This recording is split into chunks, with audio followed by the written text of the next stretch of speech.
দারুল উলুম দেওবন্দের ছাত্র। আল্লাহু আকবার। উনি যেই মাদ্রাসা থেকে ছুটি হয় এবং মাদ্রাসাতে আসে, রাস্তায় হইল জমিদারের বাড়ি। রাস্তায় কি? আরো জোরে। জমিদারের বাড়ির পাশ হয়ে যেতে হয় যে রাস্তাটি, ওই জমিদার বাড়ির মেয়ে খলিফা ওই দারুল উলুম দেওবন্দের দৌরায়ে হাদিসের ক্লাসের ছাত্র। এই ভদ্র মহিলাটা, এই ছাত্রটা খুবই ছিল সুন্দর দেখিয়া, কিন্তু মনে মনে তারে লাইক করেছে, আই লাভ ইউ বলেছে। এর মানে কি বুঝলেন? বলেন না, লাইক মানে কি? ভালো যখন বেসেছে, এবার মনের আশা পুরা করার সুযোগ পায়। হঠাৎ করে একদিন তার কর্মচারী খাদিমরে বলে, এই ওই যে মৌলবীটা আমাদের বাড়ির থেকে আসা যাওয়া করে, তার লজিং থেকে যাওয়ার পথে, মাদ্রাসায় যাওয়ার পথে তাকে বলবে এই বাড়িওয়ালা, এর মানে আমার আব্বা জমিদার সাহেব তাকে দাওয়াত করেছেন। মৌলবী মুন্সিরা কিন্তু, হুজুররা কিন্তু দাওয়াতের খবর পাইলে কিন্তু দৌড়ে আসে। জোরে বলেন ঠিক কিনা? আরো জোরে বলেন ঠিক কিনা? দাওয়াত পাইলে কিন্তু খবর আছে, দৌড়ে আইবে। এবার খাদিম যাইয়া বলছে, হুজুর আসসালামু আলাইকুম। কি হয়েছে? এই যে জমিদার বাড়ি, জমিদার বাড়ির মালিকে আপনাকে দাওয়াত করছে, অল্প সময়ের জন্য আপনি দাওয়াত গ্রহণ করুন, জমিদার সাহেবের সাথে আপনি দেখা করুন। তাই নাকি? এখন চিন্তা করে, ক্লাসের টাইমে বেশি সময় আর বাকি নেই, বেশিক্ষণের বাকি নেই, অল্প সময়ের ভিতরে চলে যেতে হবে। তখনকার সময়ে যিনি দাস দিচ্ছেন, আল্লাহু আকবার, শাইখুল আরব ওয়াল আজম হুসাইন আহমদ মাদানী রাহমাতুল্লাহি আলাইহি। জোরে বলেন সুবহানাল্লাহ। বন্ধুরা আমার, এই দারুল উলুম দেওবন্দের ছাত্র যেমন তেন কোন ভার্সিটির মাদ্রাসার ছাত্র নন, দারুল উলুম দেওবন্দের ছাত্র, তাও হইলেন দরসে হাদিস, দৌরায়ে হাদিসের ছাত্র। কেমন চরিত্র হবে, কেমন তার আচার হবে, কেমন তার মওলার প্রতি তার চরিত্রটা গড়ে উঠবে। মুআজ্জাজ হাজিরিন, এই অবস্থায় চিন্তা করে দেখেছে, জমিদার বাড়ির মালিক আমাকে দাওয়াত দিয়েছে, এই রাস্তা দিয়ে যেহেতু আসা যাওয়া করতে হয়, ওনার বাড়ির রাস্তাটা যেহেতু আমাকে ব্যবহার করতে হয়, যদি না যায় তাহলে তো হয়তো পারে আমার রাস্তায় ব্যারিকেড করতে পারে, আমাকে ওই জায়গায় নিষেধ করতে পারে। দ্রুত গতিতে জমিদার বাড়ির উদ্দেশ্য রওনা হয়ে গেছে। আগে কিন্তু খাদিমকে, সেবিকা নার্সকে বলে দিয়েছে, আজকে আমার রুমটা সুন্দর করে সাজাও, আতর দিয়া গোলাপ দিয়া সুন্দর করে সাজিয়েছে। এমনি ভাবে উন্নত ধরনের ফুল দিয়া ঘরটাকে সাজিয়েছে, ফুল দ্বারা, ফল দ্বারা, সুগন্ধি দ্বারা সুন্দর করে ঘরটাকে সাজিয়ে দরজা জানালা সবকিছু একটি একটি করে বন্ধ করে দিয়েছে, শুধুমাত্র ঢুকবার দরজাটা খুলে দিয়েছে। এবার খাদিম বলেছে, ও শাহজাদি, আমি কি নিয়ে আসবো? ওই মৌলবীকে নিয়ে আসো। এবার বলে দিয়েছে খাদিম, তুমি অন্যত্র দূরে থাকো, প্রয়োজন যদি হয় আমি ডাক তুমি আসবে। খাদিম চলে এসেছে, নার্স ছিল সেবিকা, সেবিকাও সেখান থেকে চলে এসেছে। এবার বলেন, ওই রুমের ভিতরে কয়জন? আরো জোরে বলেন, কয়জন? দুইজন। যখন যুবক আর যুবতী, আমার যুবক বন্ধুরা, কথাটা গভীর ভাবে লক্ষ্য করুন। এরকম একটা সুবর্ণ সুযোগ, গোলচাঁদ, যার শরীরের মধ্যে যৌবনের তারুণ্য আছে, যৌবনের উচ্ছ্বাস আছে, এরকম একটা যুবতী মহিলা, আর ওই যুবক করে বলুন তো, যৌন কেলেঙ্কারি, অবৈধ গুনার কাজের দিকে মনটা দাবিত হবে কি হবে না? জোরে বলেন, অবৈধ কাজের দিকে মনটা দাবিত হবে কি হবে না? আল্লাহু আকবার। ওই যুবক চিন্তায় পড়ে গেছে, দারুল উলুম দেওবন্দের ছাত্র, হৃদয়ে রয়েছে আল্লাহর ভয়, চারিত্রিক দিক, চরিত্রটা তো আমার সবচেয়ে ভালো, সবচেয়ে দামি। এই ভদ্র মহিলাকে আমি ব্যবহার করতে পারি, টাচ করতে পারি। ভদ্র মহিলা বারবার বলছে, এ মৌলবী, তোমাকে কেন আমি এই রুমে এনেছি?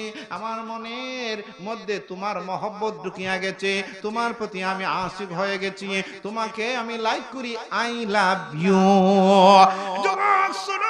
আজকে আমার মনের আশা পূর্ণ না করলে ঘর থেকে বের হওয়ার সুযোগ নাই, দরজা জানালা সবকিছু আমি কিন্তু বন্ধ করে দিয়েছি। যুবক রে, আমি কিন্তু তোমাকে ভালোবাসি, আমার ভালোবাসার সেই তাগিদে তুমি এখানে এসেছো, আর তোমাকে সার দিব না। যুবক, তুমি আমার মনের আশা পূর্ণ করো। বারবার যখন ওই মহিলা, সেই যুবক, সেই দরসে হাদিসের ছাত্র, দারুল উলুম দেওবন্দের ছাত্র ছাত্রকে যখন বারবার ওই কাজের দিকে দাবিত করছি, বারবার যখন ত্বরান্বিত করছে, এবার চিন্তায় পড়ে গেলেন কিভাবে চরিত্রটাকে এবার রক্ষা করতে পারি। আমার হুজুররা জানবে না, ক্লাসমেটরা জানবে না, কিন্তু আসমান জমিনের মালিক রব্বে করিমের চোখকে কেউ ফাঁকি দিতে পারবে না। জোরে বলেন ঠিক কিনা? চরিত্রের দাম আছে না নাই? আরো জোরে বলেন, চরিত্রের দাম আছে না নাই? ওই জমিদারের বাড়ির মেয়ের সাথে তার যদি সম্পর্ক হয়ে যায়, কানেকশন লিংক হয়ে যায়, দুনিয়াতে তার লাভ আছে না নাই? আরো জোরে বলেন, দুনিয়াতে লাভ তার আছে না নাই? কিন্তু মওলাই কারিমের দরবারে দাম নাই। জোরে বলেন ঠিক কিনা? আমার চরিত্রের দাম থাকবে না, আমার ইজ্জত আবরুর কোনো কিছু দাম থাকবে না। প্রভু কি করতে পারি? আমি তো দারুল উলুম দেওবন্দের ছাত্র, আমি তো দরজা হাদিসের ছাত্র, আমি তো জানতেন লোক না, আমি এখন কি করতে পারি? ভদ্র মহিলার অবস্থা দেখছে, এবার কোনো ক্রমে তার কাছ থেকে বাঁচার উপায় নাই। সাময়িক সময়ের জন্য বলল, বোন ঠিক আছে, ও ভদ্র মহিলা, তোমার এই মনের আশা আমি পূর্ণ করব। অল্প সময় আমাকে প্রেস হওয়ার জন্য আমাকে বাথরুমের সুযোগ করে দাও। গুনাহ করার ক্ষমতা প্রত্যেকটি যুবক যুবতীর আছে, আবার ওইটা থেকে বাঁচার জন্য চেষ্টা করারও যোগ্যতা আল্লাহ দিয়েছেন কিনা? কথা বলেন। গুনাহ করার যোগ্যতা প্রত্যেকটি যুবক যুবতীর, প্রত্যেকটি মানুষের আছে, বাঁচার জন্য চেষ্টা করার যোগ্যতা। আরো জোরে বলেন। উদাহরণ, মোবাইলে কত কিছু আছে, আউলা বালা, ভালোর দিকও আছে, যেমন কোরআনের তেলাওয়াত, গজল, ওয়াজ, নসিহত, আবার গুনারও কিছু ফিল্ম আছে না নাই? একটা যুবক ইচ্ছা করলে ভালো জিনিস দেখতে পারে, ইচ্ছা করলে খারাপ জিনিসও দেখতে পারে, কিন্তু আল্লাহ তাকে খারাপ থেকে বাঁচার জন্য এই যোগ্যতা দিয়েছে। সে তার হৃদয়টাকে সামলাতে পারে, আত্মসংযম সাধনা সে করতে পারলেই সে গুনাহ থেকে বাঁচতে পারে, চরিত্রের হেফাজত করতে পারে। জোরে বলেন ঠিক কিনা? সময় কম, মূল কথাটা বলতে যাচ্ছি। যুবক কি করলো দেখছে চিন্তা করে, এখন তো এই মহিলার তাবা থেকে আর বাঁচার কোনো সুযোগ, একটাই সুবিধা, সেটা হলো সেই কাজটি করতে হবে। সেটা হলো আমার শরীরের মধ্যে কোনো দুর্গন্ধ যদি এখন ব্যবহার করতে পারি, সেই কমেটের ভিতরে হাত ঢুকাইয়া, বাথরুমে কমেটের ভিতরে হাত ঢুকাইয়া, ময়লা যে ছিল সেই পায়খানায় ময়লা আবর্জনা বাহ্যি মলমূত্র তার মাথার মধ্যে স্পর্শকাতর, তার চুলের মধ্যে, তার মুখের মধ্যে, এমনি ভাবে সমস্ত শরীরের মধ্যে লাগাইয়া এবার বাথরুম থেকে বের হইয়া মহিলার সামনে হাজির। এবার বলুন তো, এই সুন্দরী রূপসী আধুনিকা ম্যাডাম এই আফায় চয়েস করব? আরো জোরে। এখন বলতেছে, হায় রে, এমনিই তো তোদেরকে মানুষ ফগা বলে না, এত সুবর্ণ সুযোগ, এত কিছু তোকে আমি করে দিলাম, এরকম সুযোগ কি কেউ হাত ছাড়া করে?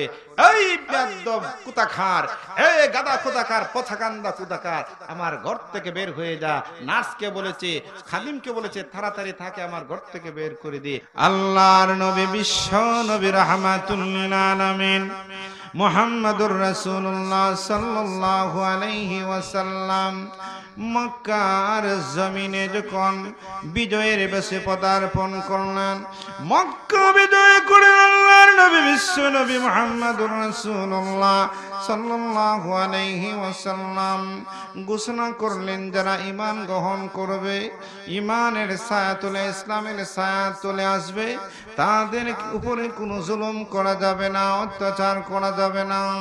তবে জেনে রাখো, কয়েকজন লোক আছে যারা ইসলামের বিষোদাগার করেছে, আমার বিরুদ্ধে বিভিন্ন ধরনের অ্যাকশন নিয়েছে।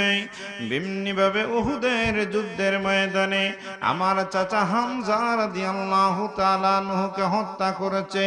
নাম হলো ওয়াসি। ওয়াসিকে যেখানে পাওয়া যায় না কেন, তাকে বন্দি করে এনে আমার কাছে পৌঁছে দিবা, তাকে জীবন্ত হত্যা করা হবে। কার ঘোষণা? আল্লাহর নবী ঘোষণা। জোরে বলেন, কার ঘোষণা? আরো জোরে। কেননা নবীজির দুঃখ লেগেছে, নবীজির আপন চাচা হামজাকে কে হত্যা করেছিল। আরো জোরে বলেন, কে? ওয়াসি বুঝতে পেরেছে আর কিন্তু নিরাপত্তার ব্যবস্থা নেই। মক্কার সরজমিনে আমার মতো লোকের কোনো টাকার কোনো আর সুযোগ নেই। শেষ পর্যায়ে ওয়াহশী তখনও মুসলমান হন নাই, চলে গেল তায়েফে, যেখানে বিশ্বনবী রাহমাতুল লিল আলামিনের সেই দুধ পান করেছিলেন যেই মা হালিমা সাদিয়ার এলাকা জুড়ে, বলেন ঠিক কিনা? মুআজ্জাজ হাজিরিন, চতুর্দিকে যখন জয় জয়কার, ইসলামের জয়, বিশ্বনবী রাহমাতুল লিল আলামিনের এই মহান আদর্শ আর রাষ্ট্রনায়কের ঘোষণা যখন হয়ে গেল, মক্কা বিজয়ের কথা কোরআনে ঘোষণা আল্লাহ দিয়ে দিলেন, ইন্না ফাতাহনা লাকা ফাতহাম মুবিনা। প্রকাশ বিজয়ের বেশি আল্লাহর নবী মক্কা বিজয় করলেন। এবার ওয়াহশী চিন্তা করে দেখেছে, এবার তো আর সুযোগ নাই মক্কায় থাকার, চলে গেল তায়েফে। তায়েফের মানুষগুলোর কাছেও বারবার ইমানের বিষয়টা তারা গবেষণা করতে লাগলো। শেষ পর্যায়ে ওই তায়েফের মুসলিম যে সকল লিডার পার্সন আছে, মুরল যারা আছে, মুরলরা চিন্তা করে দেখেছে, আর কিন্তু আমরা বেঈমান আর মুসলিম অবস্থা থেকে আমাদের রেহাই নাই, মুক্তির কোনো সুযোগ নাই। চলো আমরা সুদূর মক্কা নগরীতে বিশ্বনবী রাহমাতুল লিল আলামিন মুহাম্মদুর রাসূলুল্লাহ সাল্লাল্লাহু আলাইহি ওয়াসাল্লামের দরবারে যাইয়া কলেমা পড়িয়া মুসলমান হয়ে যায়। জোরে বলেন সুবহানাল্লাহ। তাদের এই উদ্যোগটা ভালো না খারাপ? আরো জোরে বলেন, লক্ষণ ভালো না খারাপ? এই লক্ষণ তাদের শোভাযাত্রা যখন শুরু হয়ে গেল, এই অবস্থায় পলায়ন করে এসেছিল মক্কা থেকে। নামটা ইয়াদ আছে? ওয়াহশী। নাম কি? মুসলিম না অমুসলিম? আল্লাহু আকবার। ওয়াহশী চিন্তা করে দেখেছে, আমার তো আর কোনো কোথাও জায়গার আশ্রয়ের জায়গা নাই, আমি যেই দিকে যাব সেই দিকে কিন্তু মুসলমানের অনুসারীরা, মুহাম্মাদের সৈনিকরা, সাহাবায়ে কেরাম আমাকে ধরে ফেলবে। তবে একটা সুযোগ যায়, তায়েফের মানুষগুলো যারা মুহাম্মাদের দরবারে যাইয়া মুসলমান হবে, তাদের সাথে যাইয়া আমিও মুসলমান হয়ে যাব। আল্লাহর নবীর দরবারে তায়েফের লোকজন প্রতিনিধি, বিশাল বড় একটা জামাত, বিশাল বড় একটা কাফেলা তারা নির্ধারণ করিয়া আল্লাহর নবী বিশ্বনবী রাহমাতুল লিল আলামিনের দরবারে যখন হাজির হয়ে গেল, মধ্যখানে সবার মাঝখানে বসে রয়েছে মাথার নিচু করিয়া ওই লোকটা, যেই লোকটা নবী রাহমাতুল লিল আলামিনের চাচা হামজা রাদিয়াল্লাহু তাআলা আনহুকে হত্যা করেছে। নবীজির কলিজায় দারুণ আঘাত লেগেছে। জোরে বলেন ঠিক কিনা?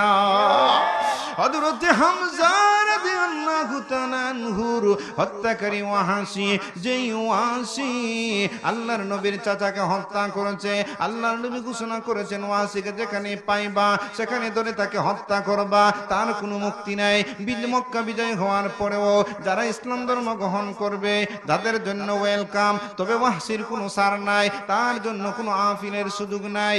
এই কাফেলার সাথে ওয়াহশী তখনও মুসলমান হয় না। লোকজন আমাকে সাথে নিয়ে যাও মুহাম্মাদের দরবারে, আমি তোমাদের সাথে তাকিয়া গোপন সূত্রে মুসলমান হইয়া যাইব। আল্লাহর নবী বিশ্ব নবী রাহমাতুল লিল আলামিন ঘোষণা করলেন, এ আগত তায়েফবাসীরা, তোমরা যদি মুসলমান হয়ে যাও তাহলে তোমাদের নাজাতের ব্যবস্থা, মুক্তির ব্যবস্থা, ইহ জগতে আল্লাহ পাক রব্বুল আলামিনের পক্ষ থেকে তোমাদের জন্য নিরাপত্তার ব্যবস্থা, পরকালীন জীবনে আল্লাহ পাক রব্বুল আলামিন তোমাদের জাহান্নামের দপ্তর থেকে নাম কেটে জান্নাতের অধিবাসী বানিয়ে দিবেন। এই তো বছরে মাথা উঁচু করে দাঁড়িয়েছে ওয়াহশী। নামটা কি? আরো জোরে বলেন।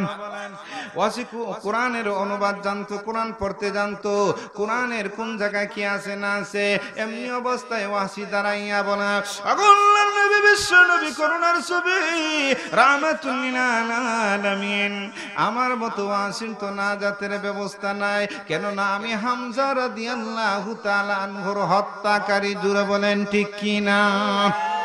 নবীজি প্রশ্ন করলেন, এ ওয়াসি তুমি কিভাবে বুঝতে পারলে তোমার নাজাতের ব্যবস্থা নাই, তোমার মুক্তির ব্যবস্থা নাই? ওগো নবীজি, সূরাতুল ফুরকানে আল্লাহ রাব্বুল আলামিন ঘোষণা করেছেন, ওয়াল্লাযীনা লা ইয়াদউনা মা'আল্লাহি ইলাহান আখার ওয়া লা ইয়াকতুলুনান নাফসাল্লাতী ইল্লা মা হারামাল্লাহু বিল হাক্কি ওয়া লা ইয়াজনুন ওয়া মান ইয়াফআল যালিকা ইয়ালকা আযামা يضاعف له العذاب يوم القيامة ويخلد فيه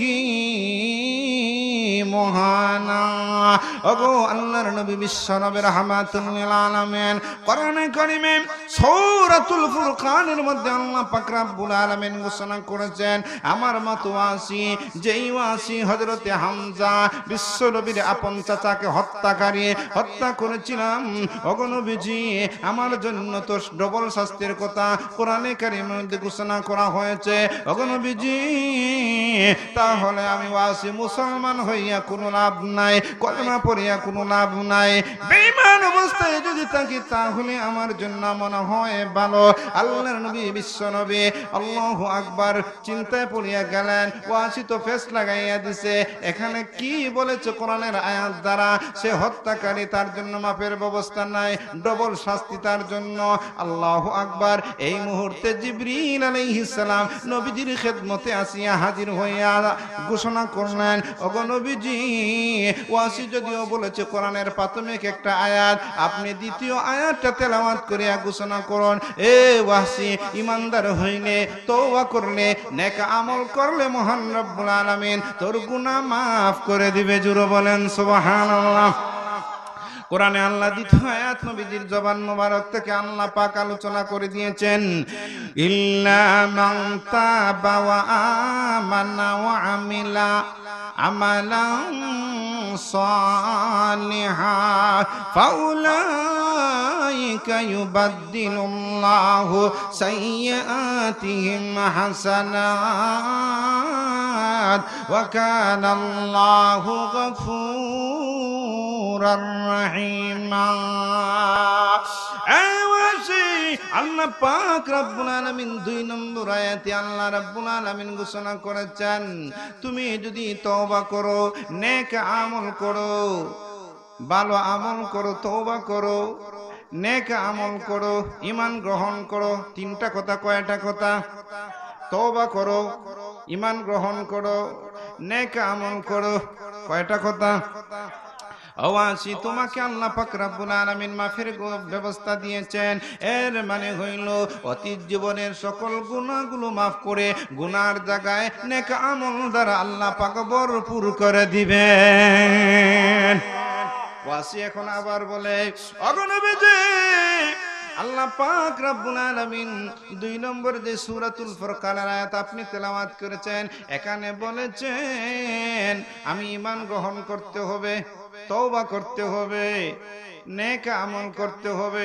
ওগো নবীজি, আমি ঈমান গ্রহণ করলাম, তওবাও করলাম, নেক আমলের শর্ত আল্লাহ পাক রব্বুল আলামিন বলেছেন, নবীজি গো, এই মুহূর্তে আমি যদি মুসলমান হইলাম, ঈমান গ্রহণ করলাম, সামনে যে সময়টা সম্ভাব্য সময় ধরে নেন আসরের নামাজ। ওগো নবীজি, জোহরের পরে নামাজের সময় চলে গেছে, আসরের নামাজের সময় সামনে, আমি যদি আসরের নামাজটা পর আদায় করার আগে ওই নেক আমলটা করার আগে যদি আমার ইন্তেকাল হয়ে যায়, আমি যদি মৃত্যুবরণ করে, ওগো নবীজি, তা হইলে তো ওয়াসি মুসলমান হইয়াও লাভ নাই, সে বেঈমানি অবস্থায়, সে আমল না করার কারণে সে বেঈমানের মতো কুফরি অবস্থায় জাহান্নামের আগুনে জ্বলবে। জুড়ে বলেন ঠিক কিনা? একজন অমুসলিম তখনও মুসলমান হয় নাই, কোরআন থেকে কিভাবে গবেষণামূলক রিসার্চ করে নবীজির সাথে বিতর্ক করে। জোরে বলেন সুবহানাল্লাহ। চিন্তায় নবীজি পড়লেন, ফেস তো লাগাইতেছে ওয়াসি, ফেস দাও লাগায় নবীর সাথে বিতর্ক করে, সাধারণ অন্য কোনো বিজ্ঞান দ্বারা না কোরআন দ্বারা? কি দিয়া?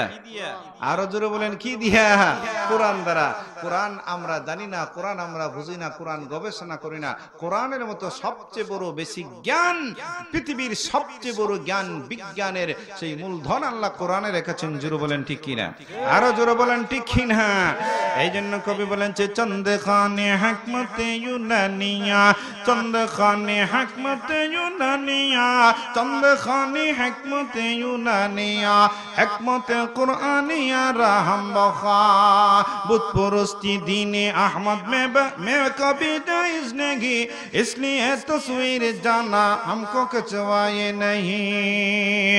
उतर कर गार हिरा से, उतर कर गार हिरा से सोए कम आए, एक नुस्खाए कीमिया साथ लेवाए। और सनामना में मुअज़्ज़ज़ थे आमिले कुरान कर, और ज़माना में मुअज़्ज़ज़ थे आमिले कुरान कर, तुम ज़लीलो खार हो रहा है तारिके कुरान कर। कुरान হচ্ছে কষ্টি পাথর, কোরআনের মতো দৌলত যার হৃদয়ের মধ্যে স্থান পেয়েছে তার জীবন ধন্য, সে জান্নাতি হয়ে গেছে। জোরে বলেন ঠিক না বেঠিক। এবার ওয়াসি এখনো কলিমা পড়ে নাই, তার কথা হইল আমার সব সাইট বন্ধ করিয়া যাতে কোনো ধরনের ত্রুটি থাকে না। কলিমা পড়ার সাথে সাথে আল্লাহ অতীত জীবনের গুনাহ ক্ষমা করিয়া ইমানদার হওয়ার কারণে জান্নাতের সার্টিফিকেট আল্লাহর থেকে নবীর মাধ্যমে যাতে ঘোষণা হয়ে যায় সেটা আমি জানতে চাই। জোরে বলেন মারহাবা। আল্লাহর নবী বিশ্ব নবী রাহমাতুল লিল আলামিন চিন্তায় পড়ে গেলেন। এই যে কথাগুলো বলেছে ওয়াসি আসলে কিন্তু উত্তম একটি কথা বলেছে। সুতরাং এই ওয়াসি মুসলমান হইল, কলিমা পড়লো, নেক আমল করতে পারলো না, নামাজ পড়তে পারলো না। এর আগে যদি সে বেঈমান অবস্থা ইমান গ্রহণ করেছে কিন্তু নেক আমল না করার কারণে যদি সে মরে যায় তাহলে তো তার তো মুক্তির কোনো গ্যারান্টি নাই। আল্লাহ পাক রব্বুল আলামিন সাথে সাথে এমন আরেকটি মহা আশাবাদীর জন্য আল্লাহ পাক রব্বুল আলামিন এমন একটা আয়াত বিশ্ব নবীর কাছে নাজিল করে দিলেন। ওগো নবীজি, এখন এমন একটা আয়াত আপনার কাছে আমি নাজিল করব, ওই আয়াতটা শান্তির বাণী আপনি ওয়াসিকে জানিয়ে দিন। এই আয়াত নাজিল হওয়ার পরে আর কোরআন থেকে আপনার সাথে বিতর্ক করার আর কোনো সুযোগ ওয়াসি পাবে না। রহমতে আলম মুহাম্মদুর রাসূলুল্লাহ সাল্লাল্লাহু আলাইহি ওয়াসাল্লামের উপরে পৃথিবীতে আর কোনো জ্ঞান বিজ্ঞান আর কোনো বুদ্ধিজীবী ছিল? আরো জোরে বলেন। حسن یوسف دم عیسیٰ یاد بیزاداری، حسن یوسف دم عیسیٰ یاد بیزاداری، آج خوبا ہمادارن تو تنہا داری।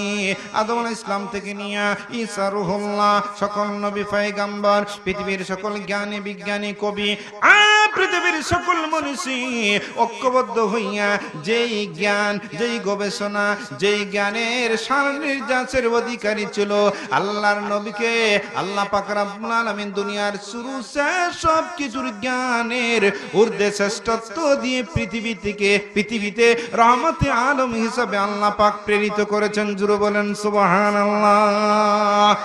আয়াতটা শোনাইবো, শুনতে রাজি? আল্লাহ বলেন قل يا عبادي الذين أسرفوا على أنفسهم لا تقنطوا من رحمة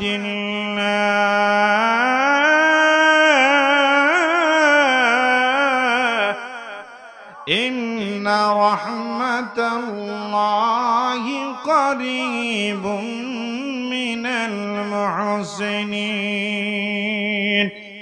أقول نبيجي ও আমার হাবিব, ও আমার বন্ধু, ওয়াসি মনে মনে ভেবে নিয়েছে ইমান গ্রহণ করলো, তওবা করলো, নেক আমল করতে পারলো না, সে তো জান্নাতি হতে পারলো না, তার ইমানের কোনো দাম নাই। না না, আমি আল্লাহ ঘোষণা করলাম কুল ইয়া ইবাদিয়াল্লাযীনা আসরাফু আলা আনফুসিহিম লা তাকনাতু মির রাহমাতিল্লাহ ইন্নাল্লাহা ইয়াগফিরুয যুনুবা জামিআ। জোরে বলেন সুবহানাল্লাহ। নবী গো, আমার বন্ধু, আপনাকে কোথাও আমি ঠেকতে দেই নাই, আপনাকে কখনো কালো আমি আল্লাহ ভুলে যাই নাই। ওয়াসি বলেছে ঈমান গ্রহণ করলেও কোনো দাম নাই, যেহেতু সে আমল করতে পারবে না। ওগো নবীজি, এবার আমি আয়াতটা আন্তর্জাতিক পর্যায়ে আল্লাহু আকবার আশাবাদী একটা আয়াত নাযিল করলাম। ওগো নবীজি, ওই ওয়াসি যত ধরনের অপরাধমূলক, শাস্তিমূলক, বেঈমান অবস্থায় যত ধরনের গুনাহ করুক না কেন, ঈমান গ্রহণ করার সাথে সাথে যখনই কালিমা তাইয়্যিবা পড়বে, আমি আল্লাহ তার পিছনের সকল গুনাহগুলো মাফ করে আমি আল্লাহ তাকে পাক সাফ বানাইয়া আমি আল্লাহ তার নামটা জান্নাতীদের দফতরে ঘোষণা করে দিলাম। মাযুদ হাজিরিন, ঈমানের দাম আছে না নাই? এই জন্য আল্লাহ মহব্বতের মায়ায় ঘোষণা করেন, ইয়া আইয়ুহাল্লাযীনা আমানু, হে ঈমানদারগণ, আমাদেরকে আল্লাহ আহ্বান করেছেন, সুতরাং আমাদের ঈমানের দাম আছে না নাই? আরো জোরে বলেন আছে না নাই? কবি বলেছে আল্লাহু আকবার, ডরতে नहीं दुनिया में मुसलमान किसी से, डरते नहीं दुनिया में मुसलमान किसी से, जब मिल गई है दौलत ईमान नबी से, जब मिल गई है दौलत ईमान नबी से, जमी टूटे जमा टूटे जहां सारी पलट जाए, नामुमकिन है कदम अपना मोहब्बत से फिसल जाए, तौहीद की अमानत सीनों में है हमारे, तौहीद की अमानत सीनों में है हमारे, आसान ही मिटाना नाम निशा हमारे। जुर बोलें ना अल्लाहु আকবার। आवाज़े শোনো, ইসলাম ধর্ম গ্রহণ করেছো, ঈমান গ্রহণ করার কারণে আল ইসলাম ইয়ানহাদিমু মান কানা কাবলা, অতীত গুনাহ মাফ করে দিয়েছেন বটে। ও ওয়াসি, তবে শুনো রে, তুমি আমার বন্ধু হয়েছো বটে, তুমি আমার সাহাবী হয়েছে বটে, কিন্তু তোমাকে দেখিলে আমার কলিজার টুকরা আমার চাচা হামজার কথা স্মরণ হইয়া যায়। ওয়াসি শোনো, তুমি আমার আশপাশে বসিও না, একটু দূরে দূরে তুমি অবস্থান করবা। বলো তো মুহসিন মনটা ভালো না খারাপ? আরো জোরে। বন্ধু যতই আদর করে, যত্ন করে, যতই আপ্যায়ন করে আর মহব্বত করে, বন্ধু যদি বলে তুমি আমার বাড়িতে আসবা, ঠিক আমার ঘরে আমার আশপাশে বসতে পারবা না, কি বলেন? বন্ধুত্বের পরিচয়। আর বুঝেন কিনা বন্ধুত্বের পরিচয়? নবীজি বলেন, ওয়াসি আমার কাছে আসতে পারবি না, কেননা তোমাকে দেখিনি আমার চাচার কথা স্মরণ হয়ে যায়। ওয়াসিও মনে মনে ভাবলেন, তাহলে নবীজিকে কিভাবে খুশি করতে চায়? আপনারা শুনেছেন ইসলামের চির দুশমন একটা কট্টর কাফের নবুয়তি দাবি করেছিল, তার নাম হইল মুসাইলামাতুল কাজ্জাব। নাম বলেন কি? মুসাইলামাতুল, আরো জোরে বলেন। ওই মুসাইলামাতুল কাজ্জাবকে হত্যা করিয়া মাথাটাকে দ্বিখণ্ডিত করিয়া আল্লাহর নবী বিশ্বনবী রাহমাতুল লিল আলামিনের দরবারে উপস্থাপন করলেন। ওগো নবীজি, মুসাইলামাতুল কাজ্জাব ভণ্ড নবী, নবুয়তের দাবিদার, হত্যা করে মাথাটাকে দ্বিখণ্ডিত করে দিয়েছি, মাথাকে আমি বিচ্ছেদ করিয়া বিচ্ছিন্ন করিয়া আপনার দরবারে আবার উপহার দিলাম। ওগো নবীজি, ভুলবশত বেঈমান অবস্থায় আপনার চাচাকে আমি হত্যা করেছি, এর নিয়মাল বদল হিসাবে উপহার দিলাম মুসাইলামাতুল কাজ্জাবের মাথাটাকে হত্যা করিয়া দ্বিখণ্ডিত করিয়া আপনার দরবারে আমিও হাজির করে দিলাম। ওগো নবীজি, এবার আমার কাজটা কতটুকু উত্তম হলো, ভালো হইল? আল্লাহর পক্ষ থেকে রহমতে আলম মুহাম্মদ সাল্লাল্লাহু আলাইহি ইসলামের কাছে আবু যর গিফারির জন্য আল্লাহর পক্ষ থেকে সালাম জানানো হয়েছে। জোরে বলেন সুবহানাল্লাহ। আল্লাহর নবী বিশ্বনবী রাহমাতুল লিল আলামিনের দরবারে জিবরিল জিবরিল আলাইহিস সালাতু ওয়াসসালাম হাজির। ইয়া রাসূলুল্লাহ, ইয়া হাবিবাল্লাহ, আল্লাহর নবী গো, আসমানের নিচে জমিনের উপরে আপনি কি চিনেন এমন একজন আপনার বন্ধু, আল্লাহর প্রিয় বান্দা, নামটা কি আপনি চিনেন? নবীজি বলেন, সেই লোকটাকে, সেই ব্যক্তিকে।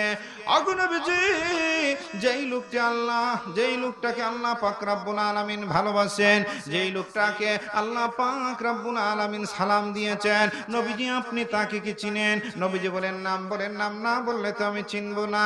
ওগো নবীজি, আল্লাহ পাক রব্বুল আলামিন আমার মাধ্যমে সালাম পাঠিয়েছেন, ওই ব্যক্তির নাম হইল হযরতে আবু যর গফারি। জোরে বলেন সুবহানাল্লাহ। ওগো নবীজি বুঝলাম না। ওগো নবীজি বলেন, জিবরিল বুঝলাম না, আল্লাহ পাক রব্বুল আলামিনের কাছে এত প্রিয় বান্দা হয়ে গেল, এত প্রিয়ের পাত্র হয়ে গেল হযরতে আবু যর গফারি। আবু যর গফারি নবীজির প্রিয় বন্ধু। জুড়ে বলেন ঠিক না বেঠিক? এই জন্য কবি বলেছেন, হযরতে আবু যর গফারি খাদেমে খায়রুল বাশার, হযরতে আবু যর গফারি খাদেমে খায়রুল বাশার। जिंदगी बर खिदमतू ना बनाए अपना घर, जिंदगी बर खिदमतू ना बनाए अपना घर। हजरत আবু যর গফারি নবীজির খেদমতে থাকতেন বন্ধু হিসেবে। সব সময় নবীজির কাছে থাকার কারণে নিজের বাড়ি ঘরের খবর নাই, বাড়ি ঘর পর্যন্ত তিনি নির্মাণ করেন নাই। জোরে বলেন সুবহানাল্লাহ। আল্লাহর নবী জিজ্ঞাসা করেন, জিবরিল বুঝলাম না, আমার কত সাহাবী আছে, জলিলুল কদর সাহাবী আর অনেক সাহাবীরা আছে। আল্লাহ সালাম জানিয়েছেন ডাইরেক্ট হযরতে জিবরিল আলাইহিস সালাতু ওয়াসসালামের মাধ্যমে হযরতে আবু যর গফারিকে আমি সালাম পৌঁছাইবো। আবু যর গফারি এমন কি আমল করেছে ভাই জিবরাইল বুঝলাম না, এমন কি শ্রেষ্ঠত্ব, এমন কি ফজলত, এমন কি আমল করেছে হযরতে আবু যর গফারি, যে আমল করার কারণে আরশের মালিক তোমার মাধ্যমে আমাকে, আমার কাছে সালাম পৌঁছিয়েছেন হযরতে আবু যর গফারির জন্য। জোরে বলেন সুবহানাল্লাহ। মাযুদ হাজিরিন, এমন কিছু আমল আবু যর গফারি করেছেন যে আমলটা আল্লাহ রাব্বুল আলামিনের দরবারে পছন্দনীয়। শুনতে রাজি নি আপনারা? শুনাইতেন আমলটা? হযরতে জিবরাইল আলাইহিস সালাতু ওয়াসসালাম বলেন, ওগো নবীজি, হযরতে আবু যর গফারি এমন দুইটা আমল করে, ওগো নবীজি, যে দুইটা আমল করা আল্লাহ পাক রব্বুল আলামিনের দরবারে পছন্দ হয়ে গেছে। নাম্বার 1, নবীজি গো, হযরতে আবু যর গফারি রাদিয়াল্লাহু তাআলা আনহুর মধ্যে একটা আমল হইল ইখলাস। আমল যা করে ইখলাসের সাথে করে, মানুষকে রাজি খুশি করানোর জন্য নয়।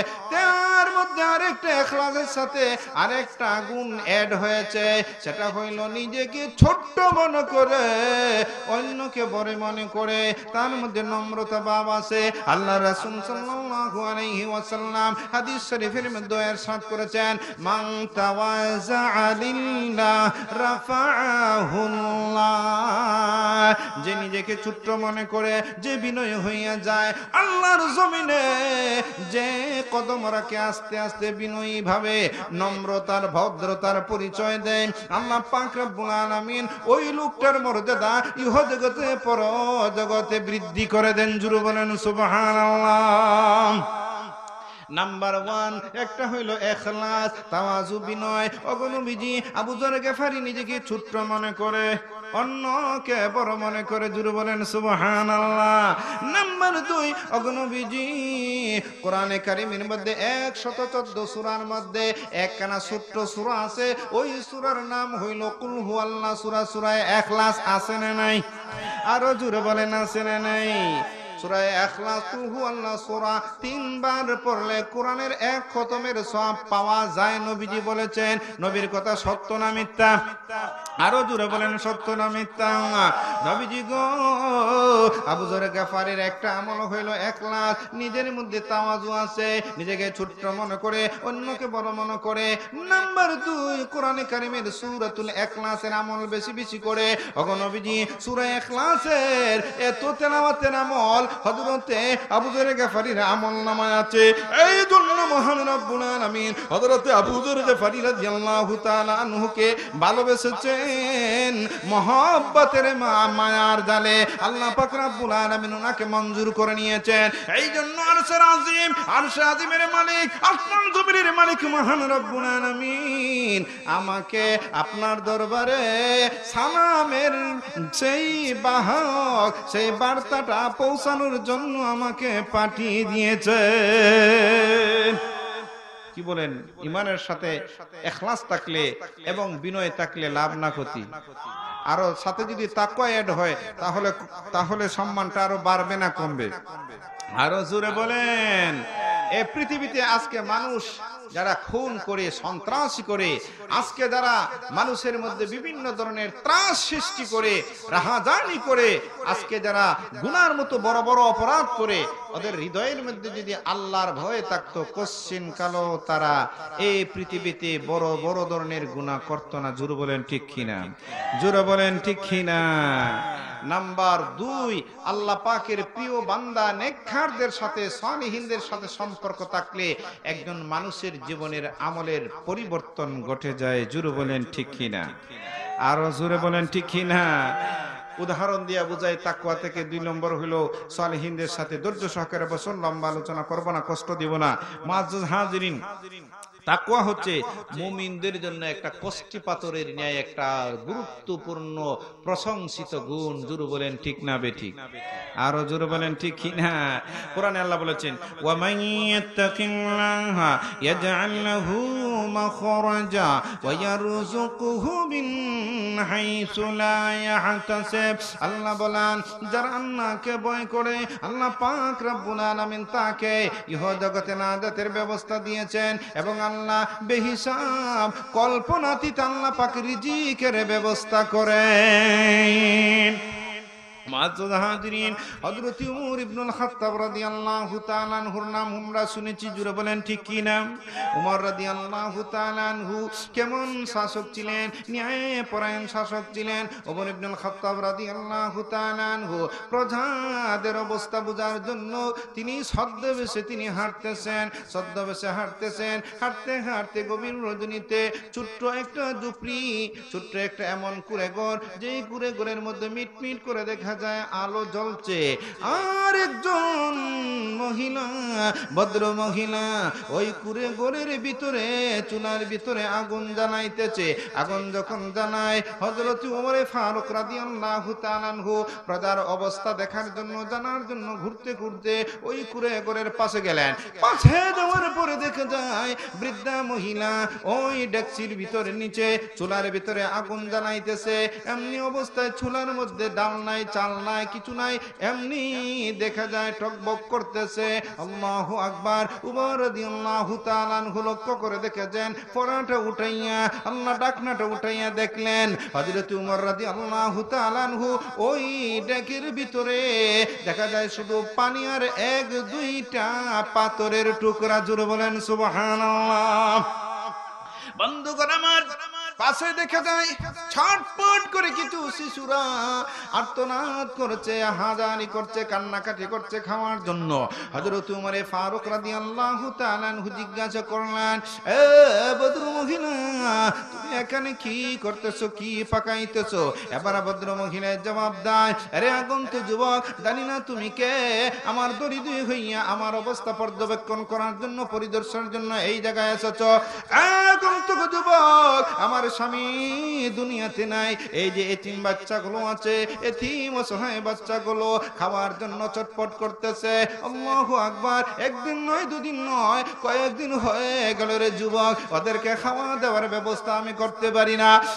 যুবক, বাচ্চাদেরকে একটু সান্ত্বনা দেওয়ার জন্য আমি ওই ডেকের ভিতরে পানি ঢুকাইলাম।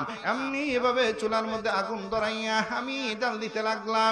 এইভাবে জাল দিতে দিতে দীর্ঘক্ষণ সময় যখন হয়ে যাবে, আমার শিশু বাচ্চারা মনে মনে ভাববে মা আমাদের জন্য খাবার ব্যবস্থা করতেছে।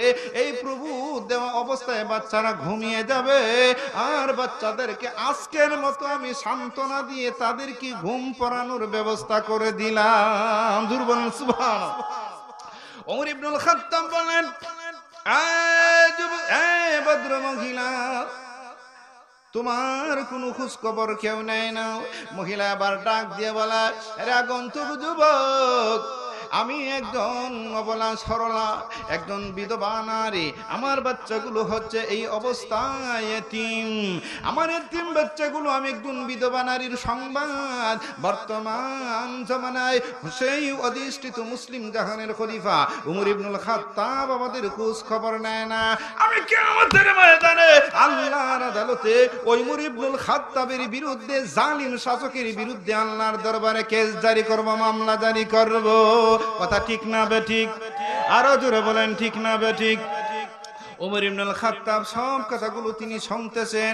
শোনা মাত্রই বললেন, মাগো, আপনার কি এই জায়গায় আপনি থাকবেন, নাকি তাবুটা এখান থেকে পরিবর্তন করে ফেলবেন, করে গড়ের মতো তাবু লটকিয়ে এখানে বসবাস করে বাচ্চাদেরকে নিয়ে?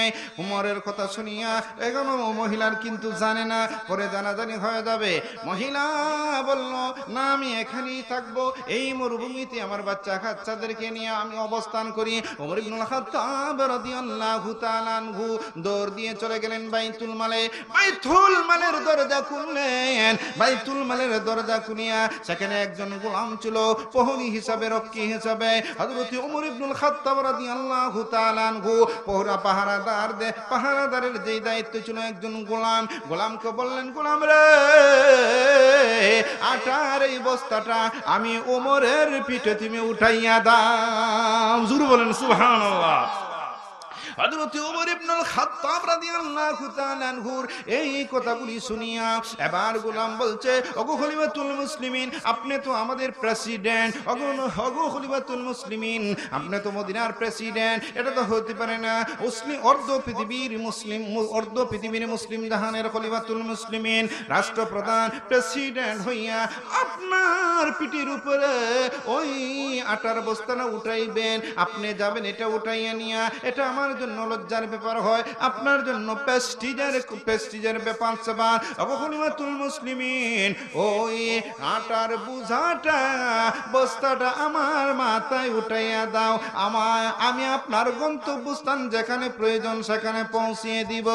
বন্ধুগণ আমার, খলিফাতুল মুসলিমিন হযরত ওমর ইবনুল খাত্তাব রাদিয়াল্লাহু তাআলা আনহুর চোখ থেকে টপ টপ করে পানি ফেলে ফেলে এবার বলতেছেন, যুবক রে, ওরে আমার কর্মচারী, শোনো, কঠিন কিয়ামতের ময়দানে আল্লাহ পাক রব্বুল আলামিন যখন আমাকে জবাবদিহি তার কাঠ গড়া দাঁড়িয়ে জিজ্ঞাসা করবেন, এই খলিফাতুল মুসলিমিন, তুমি যখন রাষ্ট্রপ্রধান ছিলে, মদিনা নয়, মক্কা নয়, মুসলিম জাহানের তামাম পৃথিবীর 26,000 বর্গ কিলোমিটার, প্রায় অর্ধ পৃথিবীর রাষ্ট্রপ্রধান যখন ছিলে, এই খলিফাতুল মুসলিমিন, তোমার রাজ্যের মধ্যে একজন বিধবা নারী অসহায় বাচ্চাদেরকে নিয়ে ছটফট করছে, খাওয়ার দাওয়ার কোনো ব্যবস্থা ছিল না।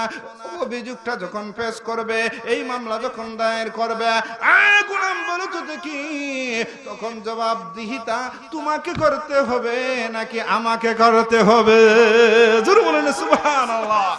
এই কথা শুনে উমর ইবনুল খাত্তাব রাদিয়াল্লাহু তাআলা আনহুর গোলাম নিস্তব্ধ হয়ে গেছে, কোনো কথা নাই, জবাব নাই। উমর ইবনুল খাত্তাবের সেই পিঠের উপরে বস্তা উঠাইয়া দিল, আর কিছু ডাল চাল, কিছু তরি তরকারি সহ নিয়ে উমর ইবনুল খাত্তাব রাদিয়াল্লাহু তাআলা আনহু মহিলার কাছে চলে গেলেন। মহিলার কাছে যাইয়া ওমর ইবনুল খাত্তাব রাদিয়াল্লাহু তাআলা আনহু কেমন ব্যবহার দেখাইলেন, কেমন সামাজিক কালচার দেখাইলেন, কিভাবে সামাজিক খেদমত করলেন। আল্লাহু আকবার। লম্বা চড়া ঘটনা সংক্ষেপে বলছি। ওমর ইবনুল খাত্তাব রাদিয়াল্লাহু তাআলা আনহু বললেন, ওগো মা, ওই যে বস্তা দিলাম, নিয়ে তোমার কাছে হাজির হয়ে গেলাম, বস্তার ভিতরে থেকে আটা বের করো।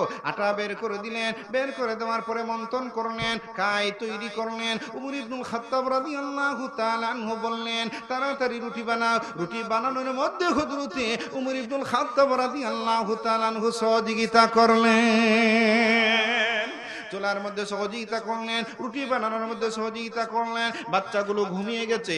ওমর রাদিয়াল্লাহু তাআলা আনহু বাচ্চাগুলোকে আদর করে সুহাগ করে বাচ্চাদের ঘুম ভাঙ্গাইলেন। ঘুম ভাঙ্গাইয়া ওমর রাদিয়াল্লাহু তাআলা আনহু বাচ্চাদের মুখের ভিতরে খানির ব্যবস্থা করে দিলেন, রুটি টুকরা টুকরা করে খাওয়াইলেন। বিধবা নারীকেও বললেন, মা তুমিও খাও, তুমিও দীর্ঘদিন যাবৎ অনাহার অবস্থায় ক্ষুধার্ত অবস্থায় দিন যাপন করছো।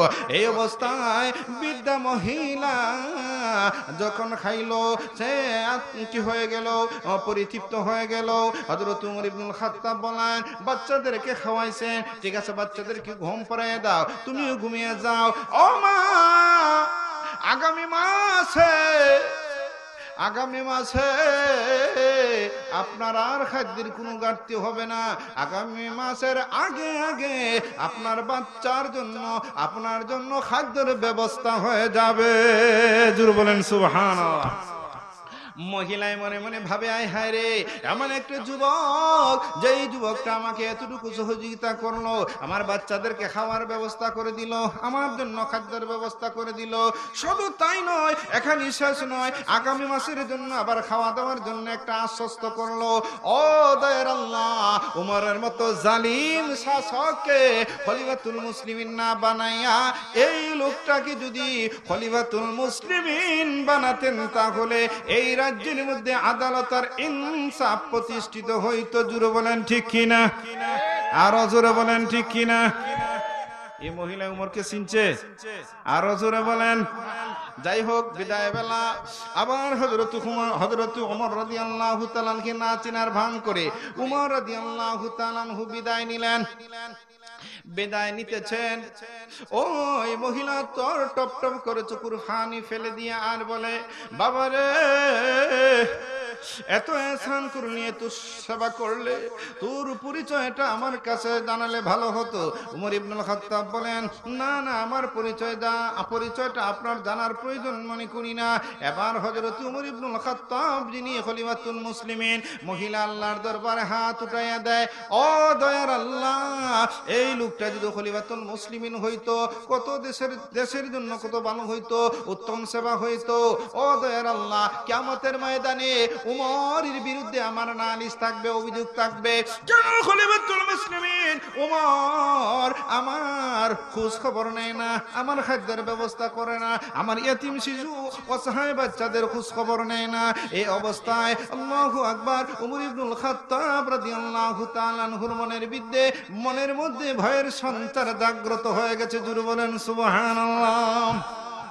রাজ দরবারে চলে গেলেন, রাত্র অতিবাহিত করলেন। রাত্র অতিবাহিত করার পর সকালবেলা একজন ওসিকে বললেন, যাও যাও, অমুক পাড়ায় একজন বৃদ্ধা মহিলা আছে, মহিলাকে আমার রাজ দরবারে তুমি ধরে নিয়ে আসো। জোরে বলেন সুবহানাল্লাহ।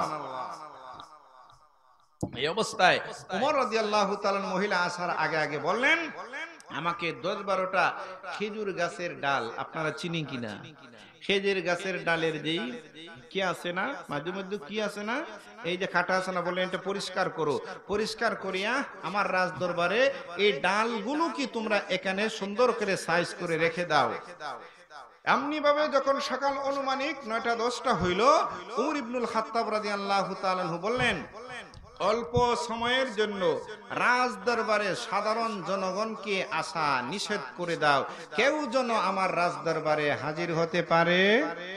আরো জোরে, মুআজ্জাজ হাজিরিন, এবার এসআই বা দারোগা সাহেব হযরত ওমর ইবনুল খাত্তাব রাদিয়াল্লাহু তাআলা আনহুর হুকুম অনুযায়ী 144 জারি হয়েছে। ওই মহিলা এবং শিশু বাচ্চা সহ ওমর ইবনুল খাত্তাবের দরবারে এবার মহিলাটাকে নিয়ে হাজির। ওমর ইবনুল খাত্তাব রাদিয়াল্লাহু তাআলা আনহু এবার যখন সেই প্রশাসনিক সেই রাজ দরবারে তিনি যখন অধিষ্ঠিত আছেন, মহিলা দেখা মাত্রই মহিলার কিন্তু এখন বয়ের সঞ্চার। জুড়ে বলেন ঠিক কিনা, আরো জুড়ে বলেন ঠিক কিনা।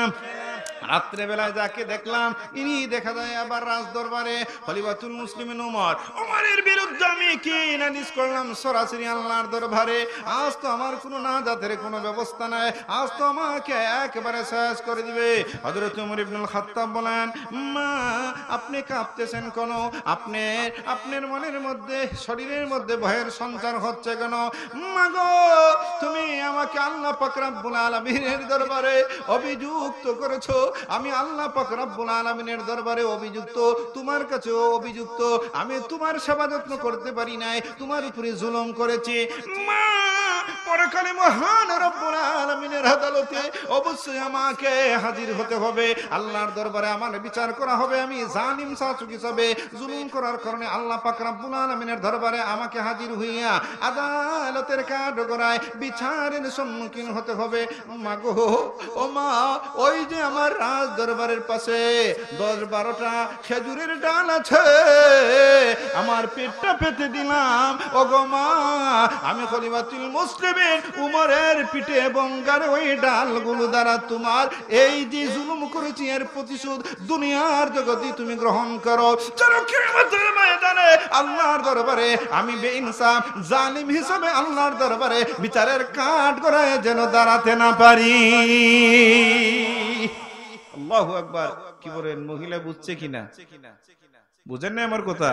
এরকম ইনসাফ, এরকম আদিল ন্যায়পরায়ণ বাদশা আর শাসক থাকলে দেশে দুর্নীতি, জুলুম, অত্যাচার থাকবে? কেন হয়েছে? আল্লাহর ভয় ছিল, তাকওয়ার মতো গুণ। জোরে বলেন ঠিক কিনা? আরো জোরে বলেন ঠিক কিনা? হাজিরিন, এই জন্য মানব চরিত্রের এই পৃথিবীতে আমাদের সবচেয়ে যে গুরুত্বপূর্ণ ত্রুটি, যে ত্রুটিগুলো, সেগুলো হচ্ছে আমাদের এই চারিত্রিক গুণ, আমাদের মানবিক গুণ, মানবিক কিছু বিষয়গুলো থেকে আমরা অনেক দূরে সরে রয়েছি। জোরে বলেন ঠিক কিনা? মুআজ্জাজ হাজিরিন, এই তাকওয়ার মতো গুণ কষ্টে পাথর মুমিনের জন্য সেটা গুরুত্বপূর্ণ উপহার। এই তাকওয়া আমরা সর্বক্ষেত্রে গ্রহণ করব। তাকওয়ার মতো গুণ আমাদের হৃদয়ে স্থান দিব। ইহজগৎ কল্যাণ, পরজগতে জাহান্নামের আগুন থেকে মুক্তি পেয়ে জান্নাত লাভ হবে। জোরে বলেন ঠিক কিনা? আলোচনা গুছিয়ে নিয়ে আসবার, বেশি লম্বা করব না। সালিহিনদের দুই একটি উদাহরণ দিয়ে শেষ করছি। মুআজ্জাজ হাজিরিন, আমরা নেককারদের সহবতে থাকলে লাভ না ক্ষতি। আরো জোরে বলেন। শেখ সাদির ছোট্ট একটা চমৎকার একটা ঘটনা শুনাই, অসুবিধা হবে না তো ইনশাআল্লাহ? মুআজ্জাজ হাজিরিন, শেখ সাদি রহমতুল্লাহি আলাইহি একদিন হাম্মাম খানা, গোসলখানায় গোসল করতেছেন। কি করতেছেন? গোসল করতেছেন। হঠাৎ করে দেখলেন একটা মাটির টুকরা, মাটির টুকরার মধ্যে সুঘ্রাণ। কি ঘ্রাণ? সুগন্ধি। আমরা গোসলখানায়, পুকুরে গোসল করলে কি বলেন, মাটির টুকরা পাই কিনা? মাটি আছে না নাই? দুর্গন্ধ না সুগন্ধ? কোনো কিছুই নাই, কিন্তু এটাতে দেখা যায় সুগন্ধি। জোরে বলেন না সুবহানাল্লাহ। আল্লামা শেখ সাদি রহমাতুল্লাহি আলাইহি গুলুস্তা বুস্তা, এই দুই আজীব কিতাব, এই কিতাবের ঘটনার বিবরণ উল্লেখ করেন। শেখ সাদি রহমাতুল্লাহি আলাইহি মাটির টুকরাটাকে উঠালেন, উঠিয়ে নেওয়ার পরে নাকের কাছাকাছি নিলেন, দেখলেন এবার অনুভব করে ওই মাটির টুকরা, মাটির চাক্কা থেকে সুঘ্রাণ মোহিত হচ্ছে। জোরে বলেন সুবহানাল্লাহ। উনি সম্বোধন করিয়া যে কথাটি বললেন, শেখ সাদি ফার্সি ভাষায় শুনেছেন, কবিতার আকারে আপনাদেরকে শুনাইলে অসুবিধা, শুনতে রাজি নি? অল্পক্ষণ সময়। গুলে খুশবুয়ে দরহম মেরুজে, গুলে খুশবুয়ে দরহম মেরুজে, রসিদ আজ দস্তে महबूब बदस्तम, बगुफ्तामान गुले न चीज बूदम, लेकिन मुद्दते बागुल नशिस्ताम, बगुफ्तामान गुले न चीज बूदम, लेकिन मुद्दते बागुल नशिस्ताम, जमाले हम निशीदर मन असर करद, अगर नामन हुमा खाकन के हस्ताम। ফার্সি ভাষায় আমরা শুনছি, এর মোটামুটি সরল অর্থটা শোনাইতে চাই, আপনারা শুনতে রাজি? মাটির চাক্কা, মাটির টুকরা, তুমি তো একটা মাটির টুকরা, তোমার এত কদর, তোমার একটু সম্মান, তোমার মধ্যে সুগন্ধ কে এনে দিল রে? মাটির টুকরা, তোমার মধ্যে সুগন্ধি আসলো কেন? মাটির টুকরাটাকে হাতে নিয়ে উনি সম্বোধন করে বলেন, গুলে খুশবুয়ে দরহাম মারুজে, রসিদাজ দস্তে মাহবুবে বদস্তাম, বগুফতামান গুলে নাচে জেবুদাম, ওলেকিন মদ্দতে বাগ বলাগুল নেসেস্তাম শেখ সাদি আমি আসলে মাটির টুকরা ছিলাম তবে শোনো একদিন আমি ফুলের বাগানে ছিলাম ফুলের বাগানের মধ্যে পাপড়ি আছে ফুলের বাগানের মধ্যে শাওরম আছে ফুলের সেই পাপড়ি এবং ফুলের যেই রস আছে ওগুলো আস্তে আস্তে নিচের দিকে পড়িয়া আমি ফুলের মধ্যে যখন জমাট হয়েছে এবার আমার মধ্যে ফুলের সুঘ্রাণের একটা সুপ্রভাব বিস্তার করেছে জুড়ে বলেন সুবহানাল্লাহ ফুলের মধ্যে আমি ফুলের বাগানে থাকার কারণে ফুলের রসের সুঘ্রাণ আমার মধ্যে এরকম ভাবে বিস্তার করেছে সুপ্রভাব প্রতিক্রিয়া এসেছে আগো শেখ সাজি শুনো জামালে হাম নিশি দরমান আসর কর জামালে হাম নিশি দরমান আসর কর অগর নামন হুমা খাকুম কে হাসতাম আমি বালগা জায়গায় থাকার কারণে ফুলের বাগানে থাকার কারণে ফুলের গন্ধ সুগন্ধি আমার মধ্যে এসেছে আর শেখ সাজি যদি আমি ফুলের বাগানে থাকতাম না আমার মতো মাটির কদর হতো না ঠিক তদ্রূপ শেখ সাদি রহমাতুল্লাহি আলাইহি বলেন দুনিয়ার জগৎবাসী ভালো লোকের সাথে যদি তুমি থাকো আল্লাহর ওলিদের সাথে যদি তুমি থাকো সত্যবাদীদের সাথে যদি তুমি থাকো আউলিয়াদের সাথে যদি তোমার সম্পর্ক হয় নবীদের সাথে যদি সম্পর্ক হয় সিদ্দিকীনদের সাথে যদি তোমার সম্পর্ক হয় নেককারদের সাথে যদি তোমার সম্পর্ক হয় ওলি আউলিয়া গোস কুতুব হক্কানি পীরের সাথে যদি তোমার মহব্বত হয় সম্পর্ক হয় দ্বীনের সম্পর্ক হয় এইভাবে তোমার ঈমান আমল এবং তোমার নূরান্নি হচ্ছে ফুলের বাগানের মতো যেমনি ভাবে সেই মাটির সুগন্ধি বেড়েছে তোমারও ঈমান আমল ঈমানের নূরের সুগন্ধি বেড়ে যাবে জুড়ে বলেন ঠিক কি না আমার ভাইরা একটা হাদিস পড়েছিলাম 4টা চারিত্রিক গুণের কথা আল্লাহর নবী বলেছেন এই গুণগুলো শোনাইব না শেষ করে দিব শুনতে রাজি নি অল্প সময় আল্লাহর নবী এই জন্য বলেন আরবাউন ইযা কুননা ফিকা ফালা আলাইকা মা ফাতাকা দুনিয়া حفظ أمانة وصدق حديث وحسن خليقة وعفة في طعمة أو كما قال عليه الصلاة والسلام চারটি এমন গুণ ও মুমিনগণ আল্লাহর নবীর হাদিস বিশ্ব নবীর হাদিস সত্য না মিথ্যা আর জোরে বলেন আল্লাহর নবী বলেন এই 4টি গুণ যদি তুমি এই 4টি গুণে গুণান্বিত হতে পারো তুমি সৌভাগ্যবান পৃথিবীর অন্য কিছু হাসিল না হইলেও তোমার আর কোনো সমস্যা নাই তুমি সফল হয়ে গেছো জোরে বলেন সুবহানাল্লাহ নাম্বার 1 হিফজু আমানাতিন আমানতের হেফাজত জোরে বলেন 1 নম্বর কি আমানতের নাম্বার 2 সিদকু হাদিসিন সত্য কথা বলা 2 নম্বর নাম্বার 3 হুসনু খালিকাতিন উত্তম চরিত্র উত্তম নাম্বার 4 ইফাতু ফি তুমাতিন হালাল রুজি রোজগার করা এবং হালাল খাদ্য খাওয়া কয়টা আর জোরে মানুষ জীবনের এই 4টি মানবিক চারিত্রিক এই গুণের মাধ্যমে ইহকালে মানুষের দাম বাড়ে না কমে আরো জোরে বলেন এখন 4টা উদাহরণ দিয়ে আমি শেষ করে দিব অসুবিধা হল না তো ইনশাআল্লাহ খুব সংক্ষেপে বাদশা ইরানের বাদশা নৈসরওয়ার যুগে একজন প্রথম বিক্রেতা তার বাড়ি বিক্রি করে দিয়েছে নতুন আরেকজন ক্রেতার কাছে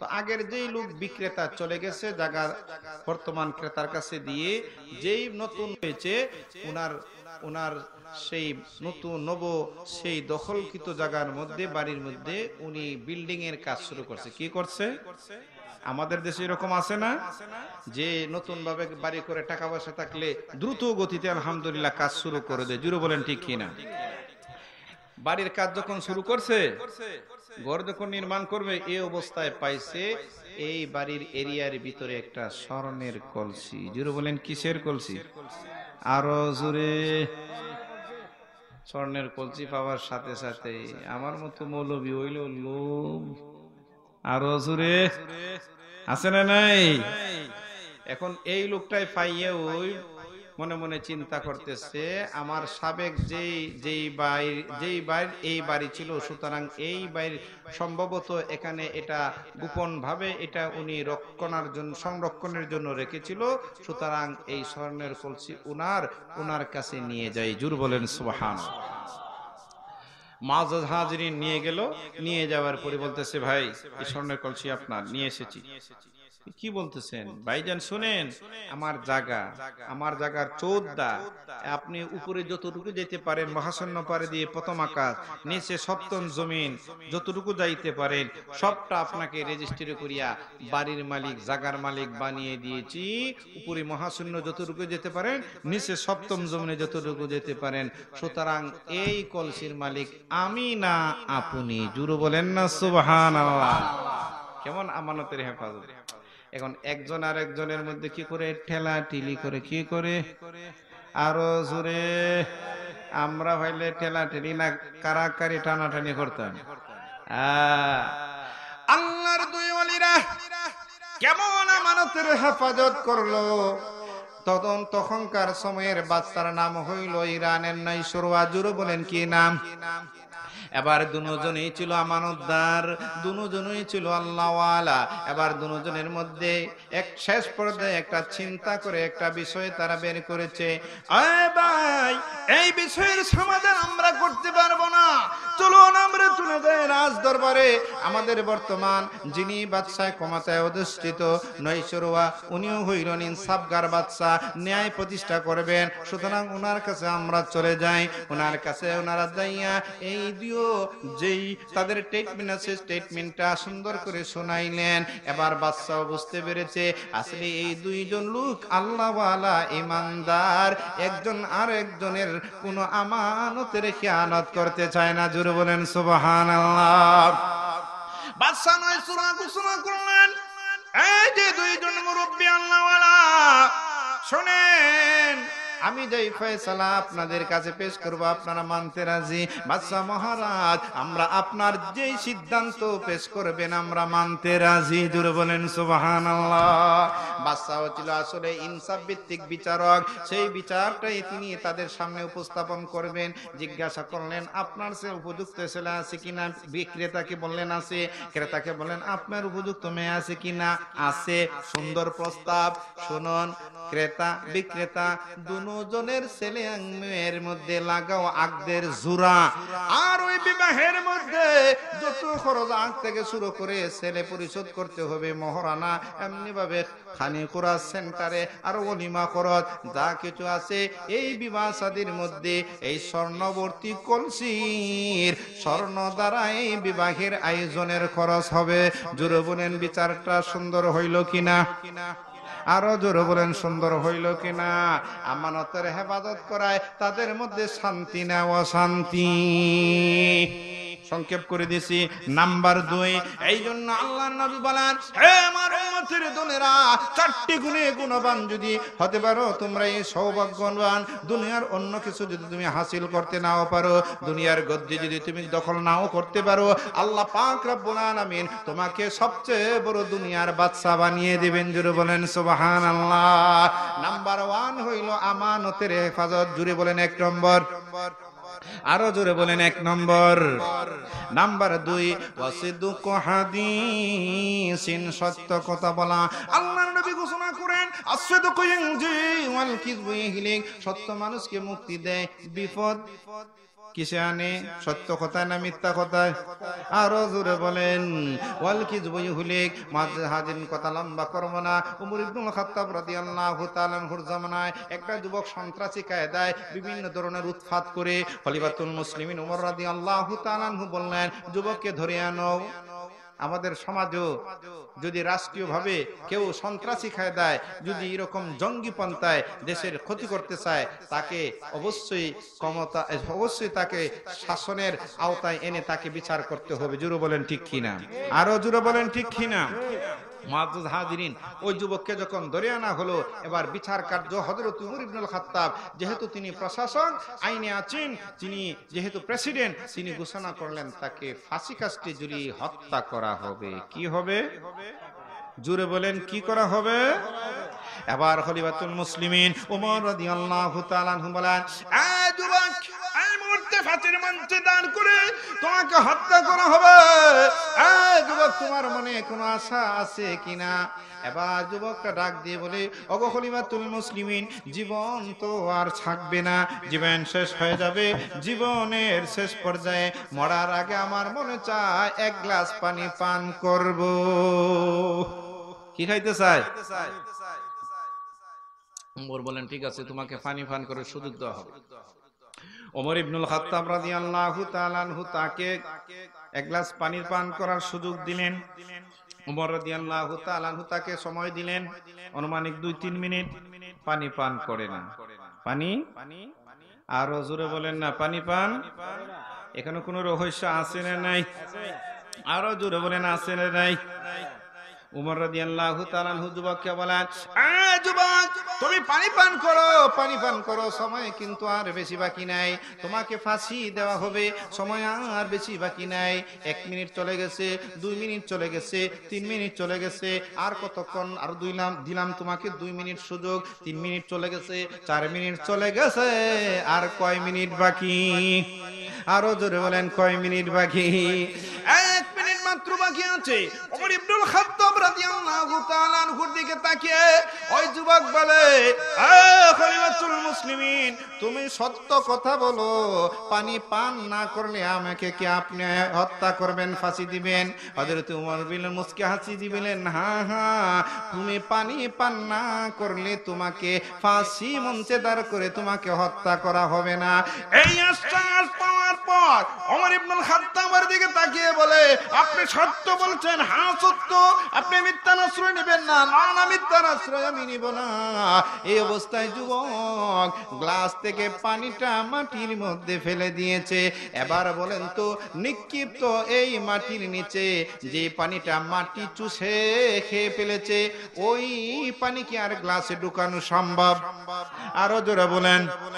এবার গ্লাস হাত নিয়ে বলে, হযরত ওমর ইবনুল খাত্তাবের দিকে তাকিয়ে বলে, ওগো মহান রাষ্ট্রপ্রধান, রাষ্ট্রপতি ওমর ইবনুল খাত্তাব, আপনি বলেছেন সত্য কথা বলবেন, সততার উপরে, ন্যায়ের উপরে অটল থাকবেন, মিথ্যার আশ্রয় আপনি নেবেন না। আমি বলেছিলাম পানি পান না করলে আমাকে হত্যা করা যাবে না। সুতরাং আমি এখন দায়িত্বহীন করতে আপনার এই আদালতে আমি কিন্তু এখন ঘোষণা করলাম, যেহেতু আমি পানি পান করি নাই, আমাকে হত্যা করতে পারবেন। আরো জোরে। উমর রাদিয়াল্লাহু তাআলা আনহু বলেন, শয়তানও কিন্তু আমারে ফাঁকি দিতে। আরো জোরে বলেন। তোমার মতো যুবকে আমারে একটা গোল চাষ পাইয়া সক্কা মারলে, যুবক তুই কত দে চালাক, ঠিক আছে তোকে ক্ষমা করে দিলাম, জীবনে আর কোনোদিন কোনো উল্টা পাল্টা আর কোনো সন্ত্রাসী কায়দায় কোনো ধরনের বেয়াদবি করবে না। সত্যতার জয় আছে না নাই? আরো জোরে বলেন। নাম্বার 2 নম্বর গুণ শেষ করে নিতাম, অসুবিধা ওর আর দুইটা মুআজ্জিজ হাজিরিন, আল্লাহ রাসূল সাল্লাল্লাহু আলাইহি সাল্লাম বলেন, আমার উম্মতের দলেরা 4টি গুণে গুণান্বিত যদি হতে পারো মানব জীবনে, চারিত্রিক এই 4টা গুণ মহাদৌলত, জোরে বলেন সুবহানাল্লাহ। নাম্বার 1 আমানতের হেফাজত, 2 নম্বর হইল সত্য কথা বলা, জোরে বলেন সুবহানাল্লাহ। মুসলমান, এই পৃথিবীতে বিশ্ব নবী রাহমাতুল লিল আলামিন বিশ্বটাকে জয় করে নিয়েছিলেন। নবুয়তের আগে আমার নবীকে কাফিররা পর্যন্ত ঘোষণা দিয়েছে আল আমিন। আল আমিন অর্থ বিশ্বাসী না অবিশ্বাসী, সত্যবাদী না মিথ্যাবাদী। as-সাদিক আল-মাসদুক বলে ঘোষণা করেছিল কাফেররা, মুশরিকরা, ইহুদিরা। সত্যবাদী এমন সাদিক মাসদুক আমাদের মধ্যে আগমন করেছে, উনার উপরে আর মহাসত্যবাদী এমন কোন বীর পুরুষ কোথাও আমরা দেখি না। এই জন্য সততার জয় আছে, সত্য কথা আমরা বলবো, মিথ্যাকে আমরা পরিহার করব, ইনশাআল্লাহ মুসলমানেরই জয় জয়। পৃথিবীতে সারা বিশ্বের মধ্যে জয় মুসলমানেরই হবে, জোরে বলেন ঠিক কিনা? যেই গুণের মাধ্যমে খলিফাতুল মুসলিমিন এই পৃথিবীর অর্ধ পৃথিবীকে শাসন করেছিলেন। এই জন্য নবীজির একজন সাহাবী হযরত আবু বকর রাদিয়াল্লাহু তাআলা আনহু সত্যবাদিতার পরিচয় দেওয়ার কারণে ওনাকে সিদ্দিক আকবর বলা হয়। জোরে বলেন ঠিক কিনা? আরো জোরে বলেন ঠিক কিনা? দুনিয়ায় सदाकत से तेरी नाम रहेगा, दुनियाए सदाकत से तेरे नाम रहेगा, सिद्दीक अकबर से इस्लाम रहेगा, सिद्दीक अकबर से इस्लाम रहेगा, दुनियाए अदालत से तेरे नाम रहेगा, फारूक उमर से इस्लाम रहेगा, दुनियाए सखावत से तेरे नाम रहेगा, उस्मान गनी से इस्लाम रहेगा, दुनियाए शुजाअत से तेरे नाम रहेगा, हैदर अली से इस्लाम रहेगा। दूर बोलें अल्लाहु আকবার। हजरत उमर যুবককে ক্ষমা করে দিলেন সত্যর উপরে অটল থাকার কারণে। জোরে বলেন ঠিক কিনা?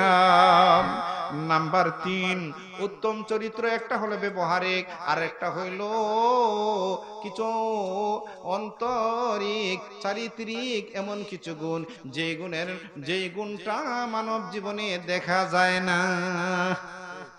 একটা দেখা যায় আর একটা দেখা, আরো জোরে বলেন, একটা দেখা যায় আর একটা দেখা।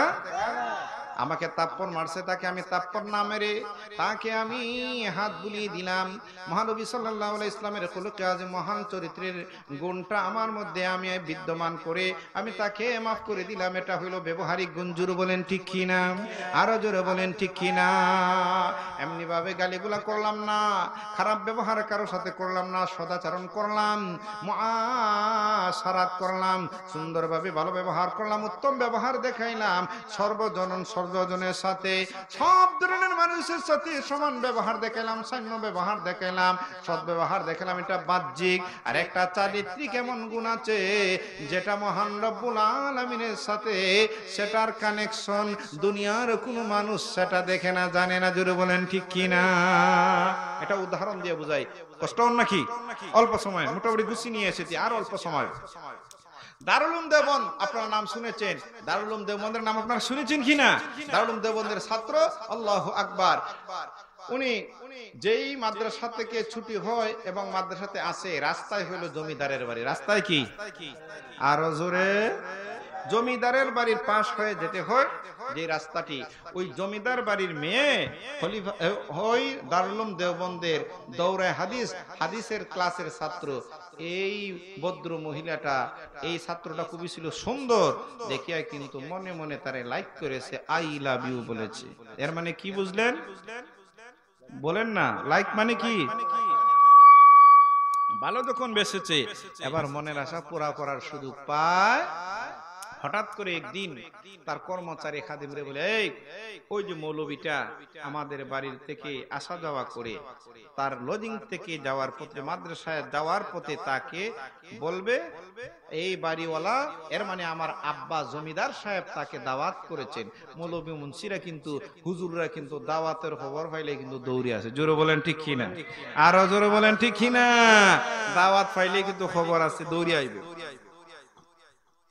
এবার খাদিম যাইয়া বলছে, হুজুর আসসালামু আলাইকুম, কি হইছে?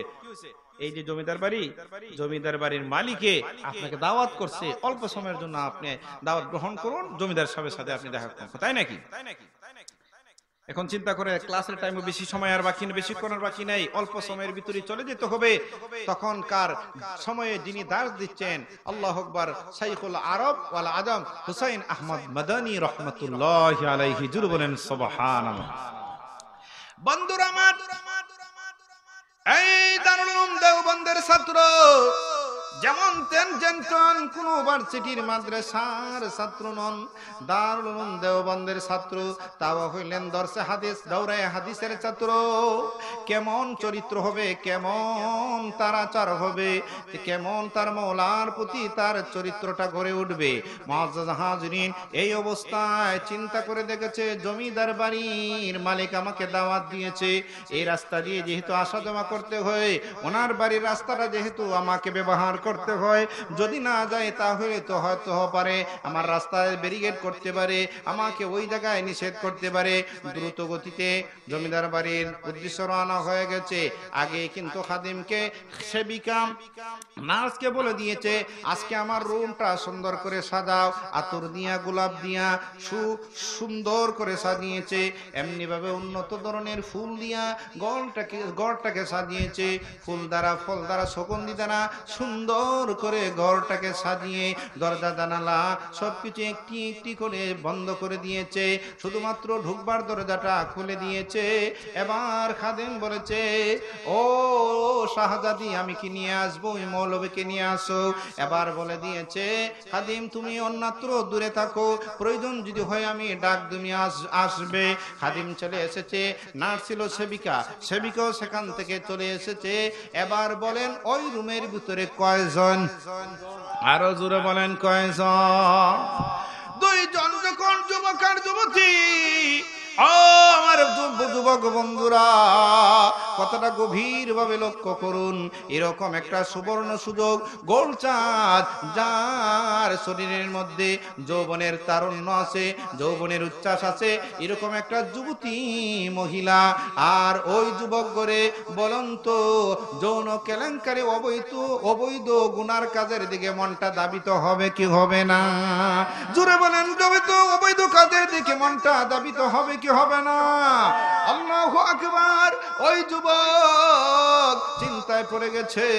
দারুল উলুম দেওবন্দের ছাত্র, হৃদয়ে রয়েছে আল্লাহর ভয়, চারিত্রিক দিক, চরিত্রটা তো আমার সবচেয়ে ভালো, সবচেয়ে দামি।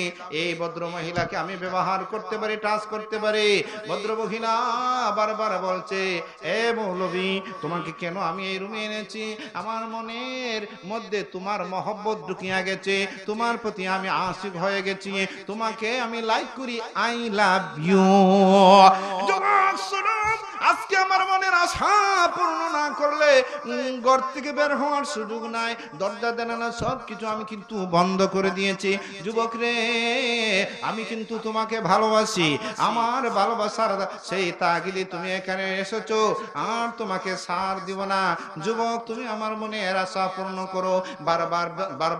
বারবার যখন ওই মহিলা, সেই যুবক, সেই দরসে হাদিসের ছাত্র, দারুল উলুম দেওবন্দের ছাত্রকে যখন বারবার ওই কাজের দিকে দাবিত করছি, বারবার যখন ত্বরান্বিত করছে, এবার চিন্তায় পড়ে গেলেন, কিভাবে চরিত্রটাকে এবার রক্ষা করতে পারি? আমার হুজুররা জানবে না, ক্লাসমেটরা জানবে না, কিন্তু আসমান জমিনের মালিক রব্বে করিমের চোখকে কেউ ফাঁকি দিতে পারবে না। জোরে বলেন ঠিক কিনা? চরিত্রের দাম আছে না নাই? আরো জোরে বলেন, চরিত্রের দাম আছে না নাই?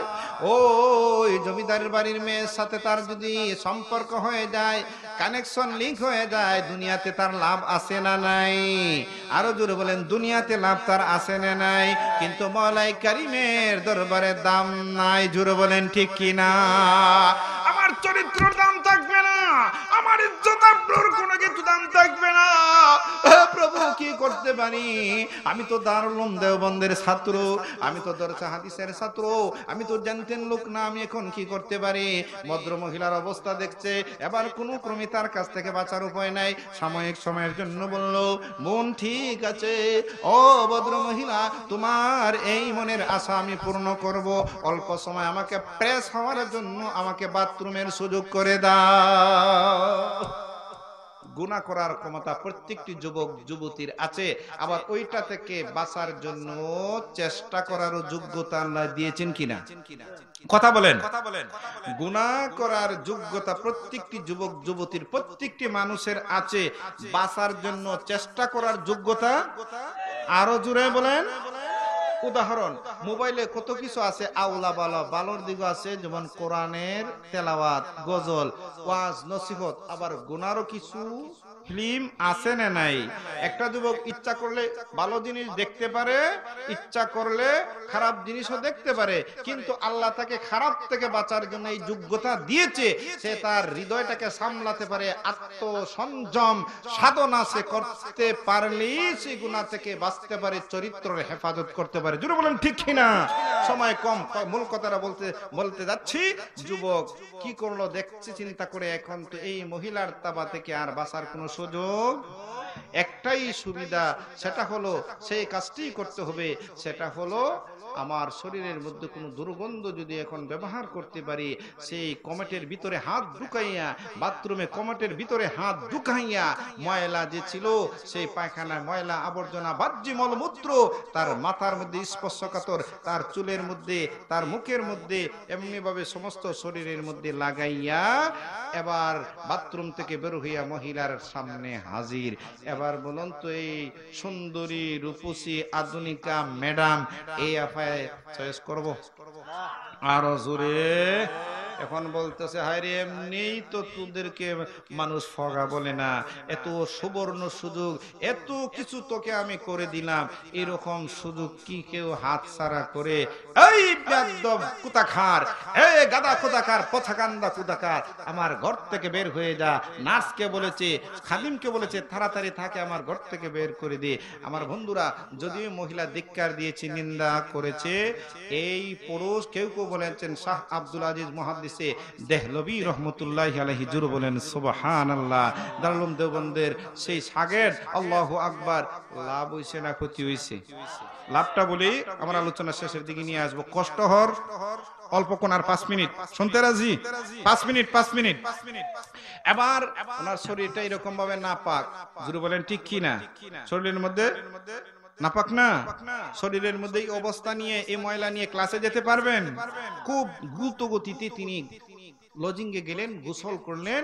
গোসল করার পরে আল্লাহু আকবার, ওনার মাথা থেকে নিয়ে পা পর্যন্ত মিশকে আম্বরের ন্যায় সুঘ্রাণ ওনার শরীর থেকে বের হচ্ছে। জোরে বলেন সুবহানাল্লাহ।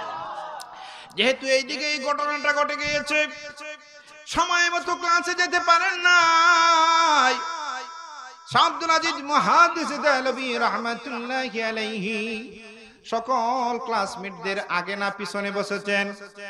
আরে জোরে বলেন, সামনে বসেছেন না পিছনে বসেছেন? পিছনে বসা মাত্রই দেখা যায় এতজন ক্লাসে যারা ছাত্র আছে দৌড়ে হাদিসের, কারো শরীর থেকে মিশকে আম্বরের ঘ্রাণ বের হয় নাই।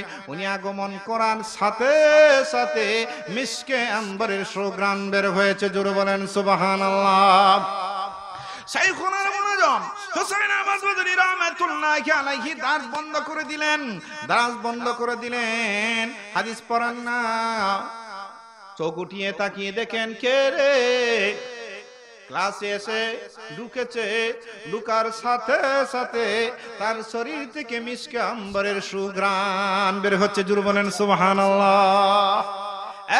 যুবক আমার কাছে আসো, যুবক আমার কাছে আসে, আমার কাছে আসো, কথা বলো, কি হয়েছে, কি সমাচার, আমার সাথে তুমি কথা বলো। উনি মনে মনে ভেবে নিয়েছে, হাই রে হাই, আমার শরীরের দুর্গন্ধ। হুজুর উল্টা বলতেছেন, আমার শরীরের দুর্গন্ধটা হয়তো ছড়িয়ে পড়েছে ক্লাসে। হুজুর সহ্য করতে পারেন না, ক্লাস বন্ধ করে দিয়েছেন, হাদিস পড়ানো বন্ধ করে দিয়েছেন। আল্লাহু আকবার। হুজুর বলতেছেন, না না, এ শাগির্দ, আমার শাগির্দ শুনো, তোমার শরীর থেকে মিশকে আম্বরের সুঘ্রাণ বের হচ্ছে, বলো তো তুমি কোন ভালো আমল করেছো? রাসূল বলেন, ওয়া হুসনু খালিকাতিন, ওই চরিত্রর দাম আছে না নাই? আরো জোরে বলেন, চরিত্রের দাম আছে না নাই? চরিত্রের হেফাজত করেছে ওই যুবক, দাম কমছে না বাড়ছে? ঐতিহাসিকগণ বলেন, উনি যতদিন পর্যন্ত দুনিয়ার জগতে বেঁচে ছিলেন, আল্লাহু আকবার, মৃত্যুর পূর্ব পর্যন্ত ওনার শরীর থেকে মিশকে আম্বরের সুঘ্রাণ বন্ধ হয় না।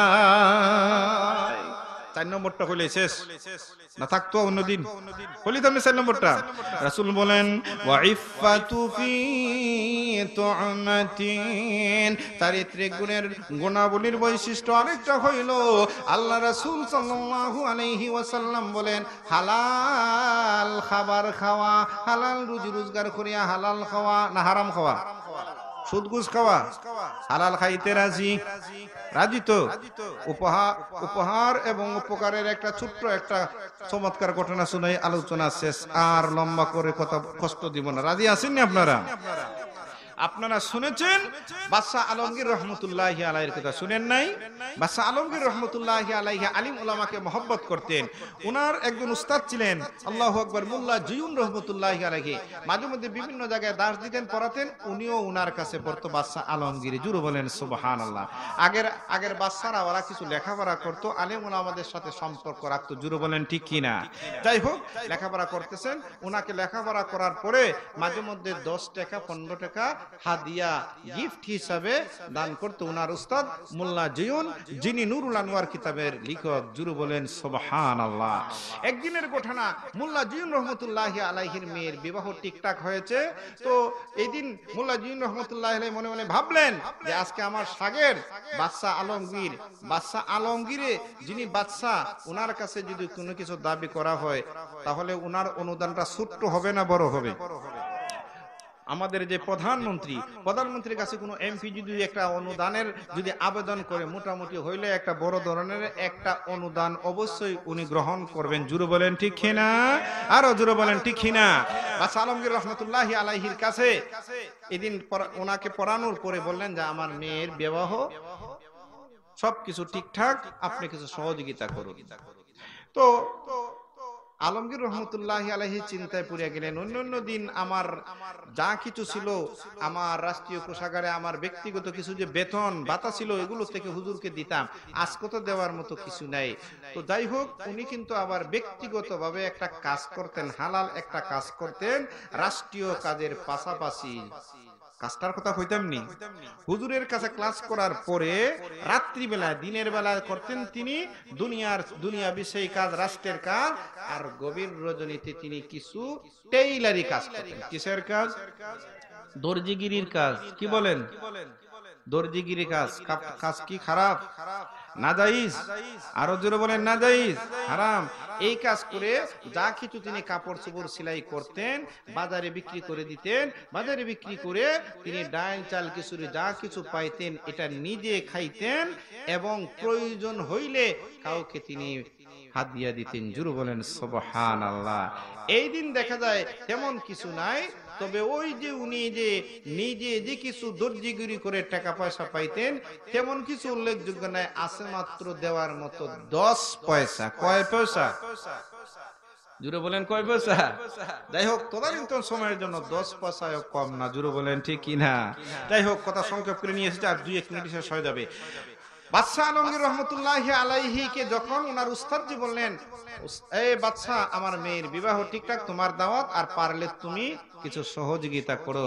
উনি লজ্জায় পড়ে গেছে, আমার উস্তাদের মেয়ের বিয়া, আমি কিছু গিফট দিতে পারতেছি না, এই মুহূর্তে রাষ্ট্রীয় কোষাগারেও কিছু নাই, আমারও ব্যক্তিগত তহবিলে নাই, আছে মাত্র 10 পয়সা। কয় পয়সা? যাই হোক, মুআজ্জাজ হাজিরিন, শেষ পর্যন্ত বাদশাহ আলমগীর বহুত বড় আলিম ওই যুগের, যিনি ফতোয়ায়ে আলমগীরও লিখে গিয়েছেন। বাদশাহ আলমগীর রাহমাতুল্লাহ আলাইহি চিন্তায় পড়ে গেলেন, কি করতে পারি? আমার উস্তাদকে আমি একবারে খালি হাতে কিছু না দিয়া 10 পয়সা আমি দান করব। ওগো উস্তাদজি, কিছু দিয়ে একবারে খালি হাতে না দিয়া কিছু দিলাম, আপনার মেয়ের বিবাহের জন্য খরচ করবেন। যাই হোক, উস্তাদজি বাদশাহ আলমগীরের দরবার থেকে বের হয়ে আসলেন। বের হয়ে আসার পরে তিনি দেখলেন এবার কয় পয়সা। আরো জোরে। বাজারে গেলেন, বাজারে যাওয়ার পরে দেখছেন এত সুন্দর একটা বোয়াল মাছ, এটা সোনালী কালার, দেখতে চমকপ্রদ। উস্তাদজি মোল্লা জিয়ুন রহমাতুল্লাহি আলাইহি চিন্তায় পড়ে গেলেন, এখন কি করতে পারি? 10 পয়সা আছে, দেখি মাছ বিক্রেতার দাম কত বলে। এই মিয়া, দাম কত? ও হুজুর, আপনি যদি নেন, হুজুর চিনে তো, কিছু কিছু হুজুরের মানুষ চিনে কিনা, বড় হুজুর, আপনার জন্য দামটা নাই, চড়াচড়ি নাই, আপনার জন্য 10 পয়সা। কয় পয়সা? কেরাসমাই কেন আছে? জুরু বলেন না সুবহানাল্লাহ। কেরাসমার কথাটা বললি একবারে শেষ করে, আর লম্বা করব না। বাড়িতে নিয়ে গেলেন, বেগমকে বললেন, আজকে তো কোনো কিছু আনতে পারলাম না, বাসায় আমার কিছু দিছে না, আমার দিয়ে দেয় নাই আমাকে, আমার মেয়ের বিবাহের জন্য গিফটও করে নাই, সহযোগিতা করে নাই, তো 10 পয়সা দিয়েছিল আমাকে হাদিয়া হিসেবে, এই 10 পয়সা দ্বারা এই বল মাছটা কিনে এনেছি, বেগম এটাকে তুমি কি করো, কাটো, জবাই করো, আর এটাকে পিস পিস করো। যাই হোক, এখন কিন্তু মূল ঘটনার এর মধ্যে যে আল্লাহ পাকের যে হালাল রুজির মধ্যে, হালাল খাবারের মধ্যে, হালাল রুজি রোজগারের মধ্যে কেমন ওই যে তলিটা পাইলেন, ঝুলিটা পাইলেন, তলির ভিতরে দেখা যায় ছোট্ট ছোট্ট এমন কিছু টুকরা যেটা জীবনে তিনি কোনোদিন দেখেন নাই। যাই হোক, বেগমকে বললেন একটা কাজ করো, 1-2টা টুকরা আমাকে দাও, নিয়ে যাই বাজারে। বাজারে যাওয়ার পরে আশপাশে অনেক লোকজনকে দেখান, কেউ চিনে না। শেষ পর্যন্ত বাজার মার্কেটের বড় বড় ব্যবসায়ীরা পরামর্শ দিয়েছে, মোল্লা সাহেব, মোল্লা জুয়ুন সাহেব, তখনকার সময় ওনাকে বলা হতো মোল্লা জুয়ুন। কি জুয়ুন? আল্লাহু আকবার, কেমন সরল ছিলেন, কইতাম নি, কথা তো বেড়ে যায়। উনাকে এক মুরিদ ছিল খুব চালাক, আর উনাকে নিয়ে মাঝে মধ্যে ডং ডাং করতো, সরল ছিলেন। তো বলতেছে, হুজুর আপনার স্ত্রী তো বিধবা হয়ে গেছে।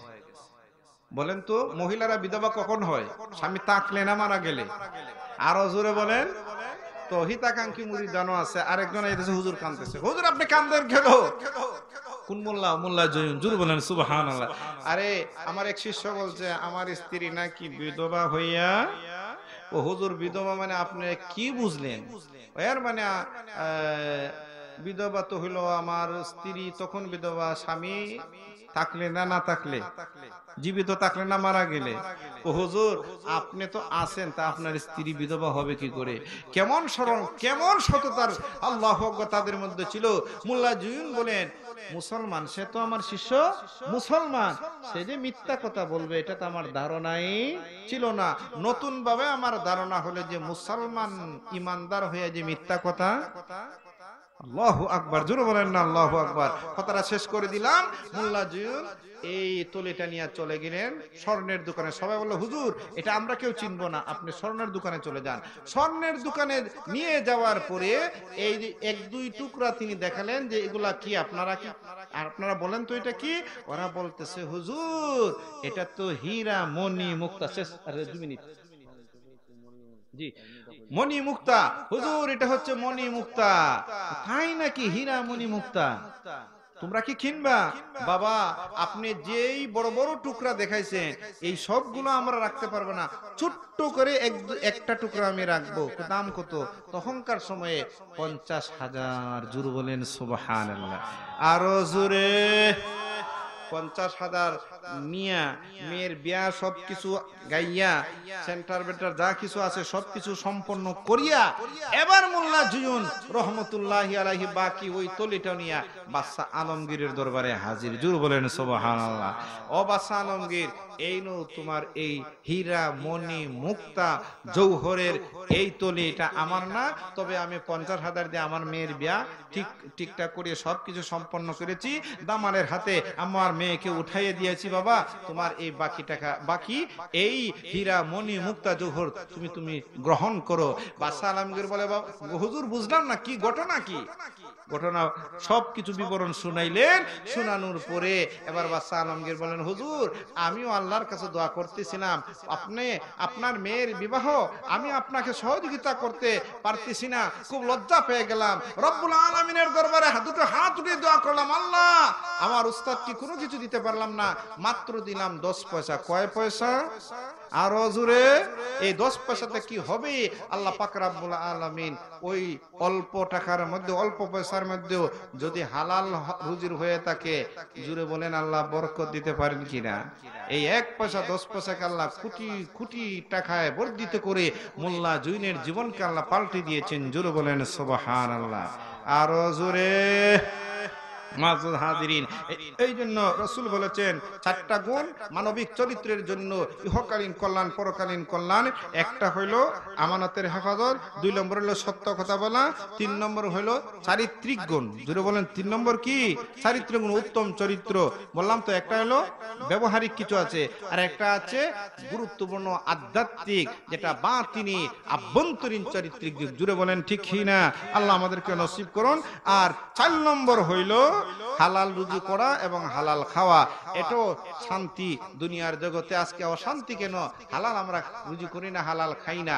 মুআজ্জাজ হাজিরিন, আল্লাহ পাক রব্বুল আলামিন আমাদের সকলকে তাকওয়ার মতো কষ্টি পাথরের গুণ এবং আল্লাহ পাক রব্বুল আলামিনের নেককার বান্দা, ওলি আউলিয়া এবং নবীন সিদ্দিকিন শাহাদাদের সেই তরিকা মতো আমাদেরকে যেন আল্লাহ পাক চলার তৌফিক দান করেন। সকলে বলুন আমিন।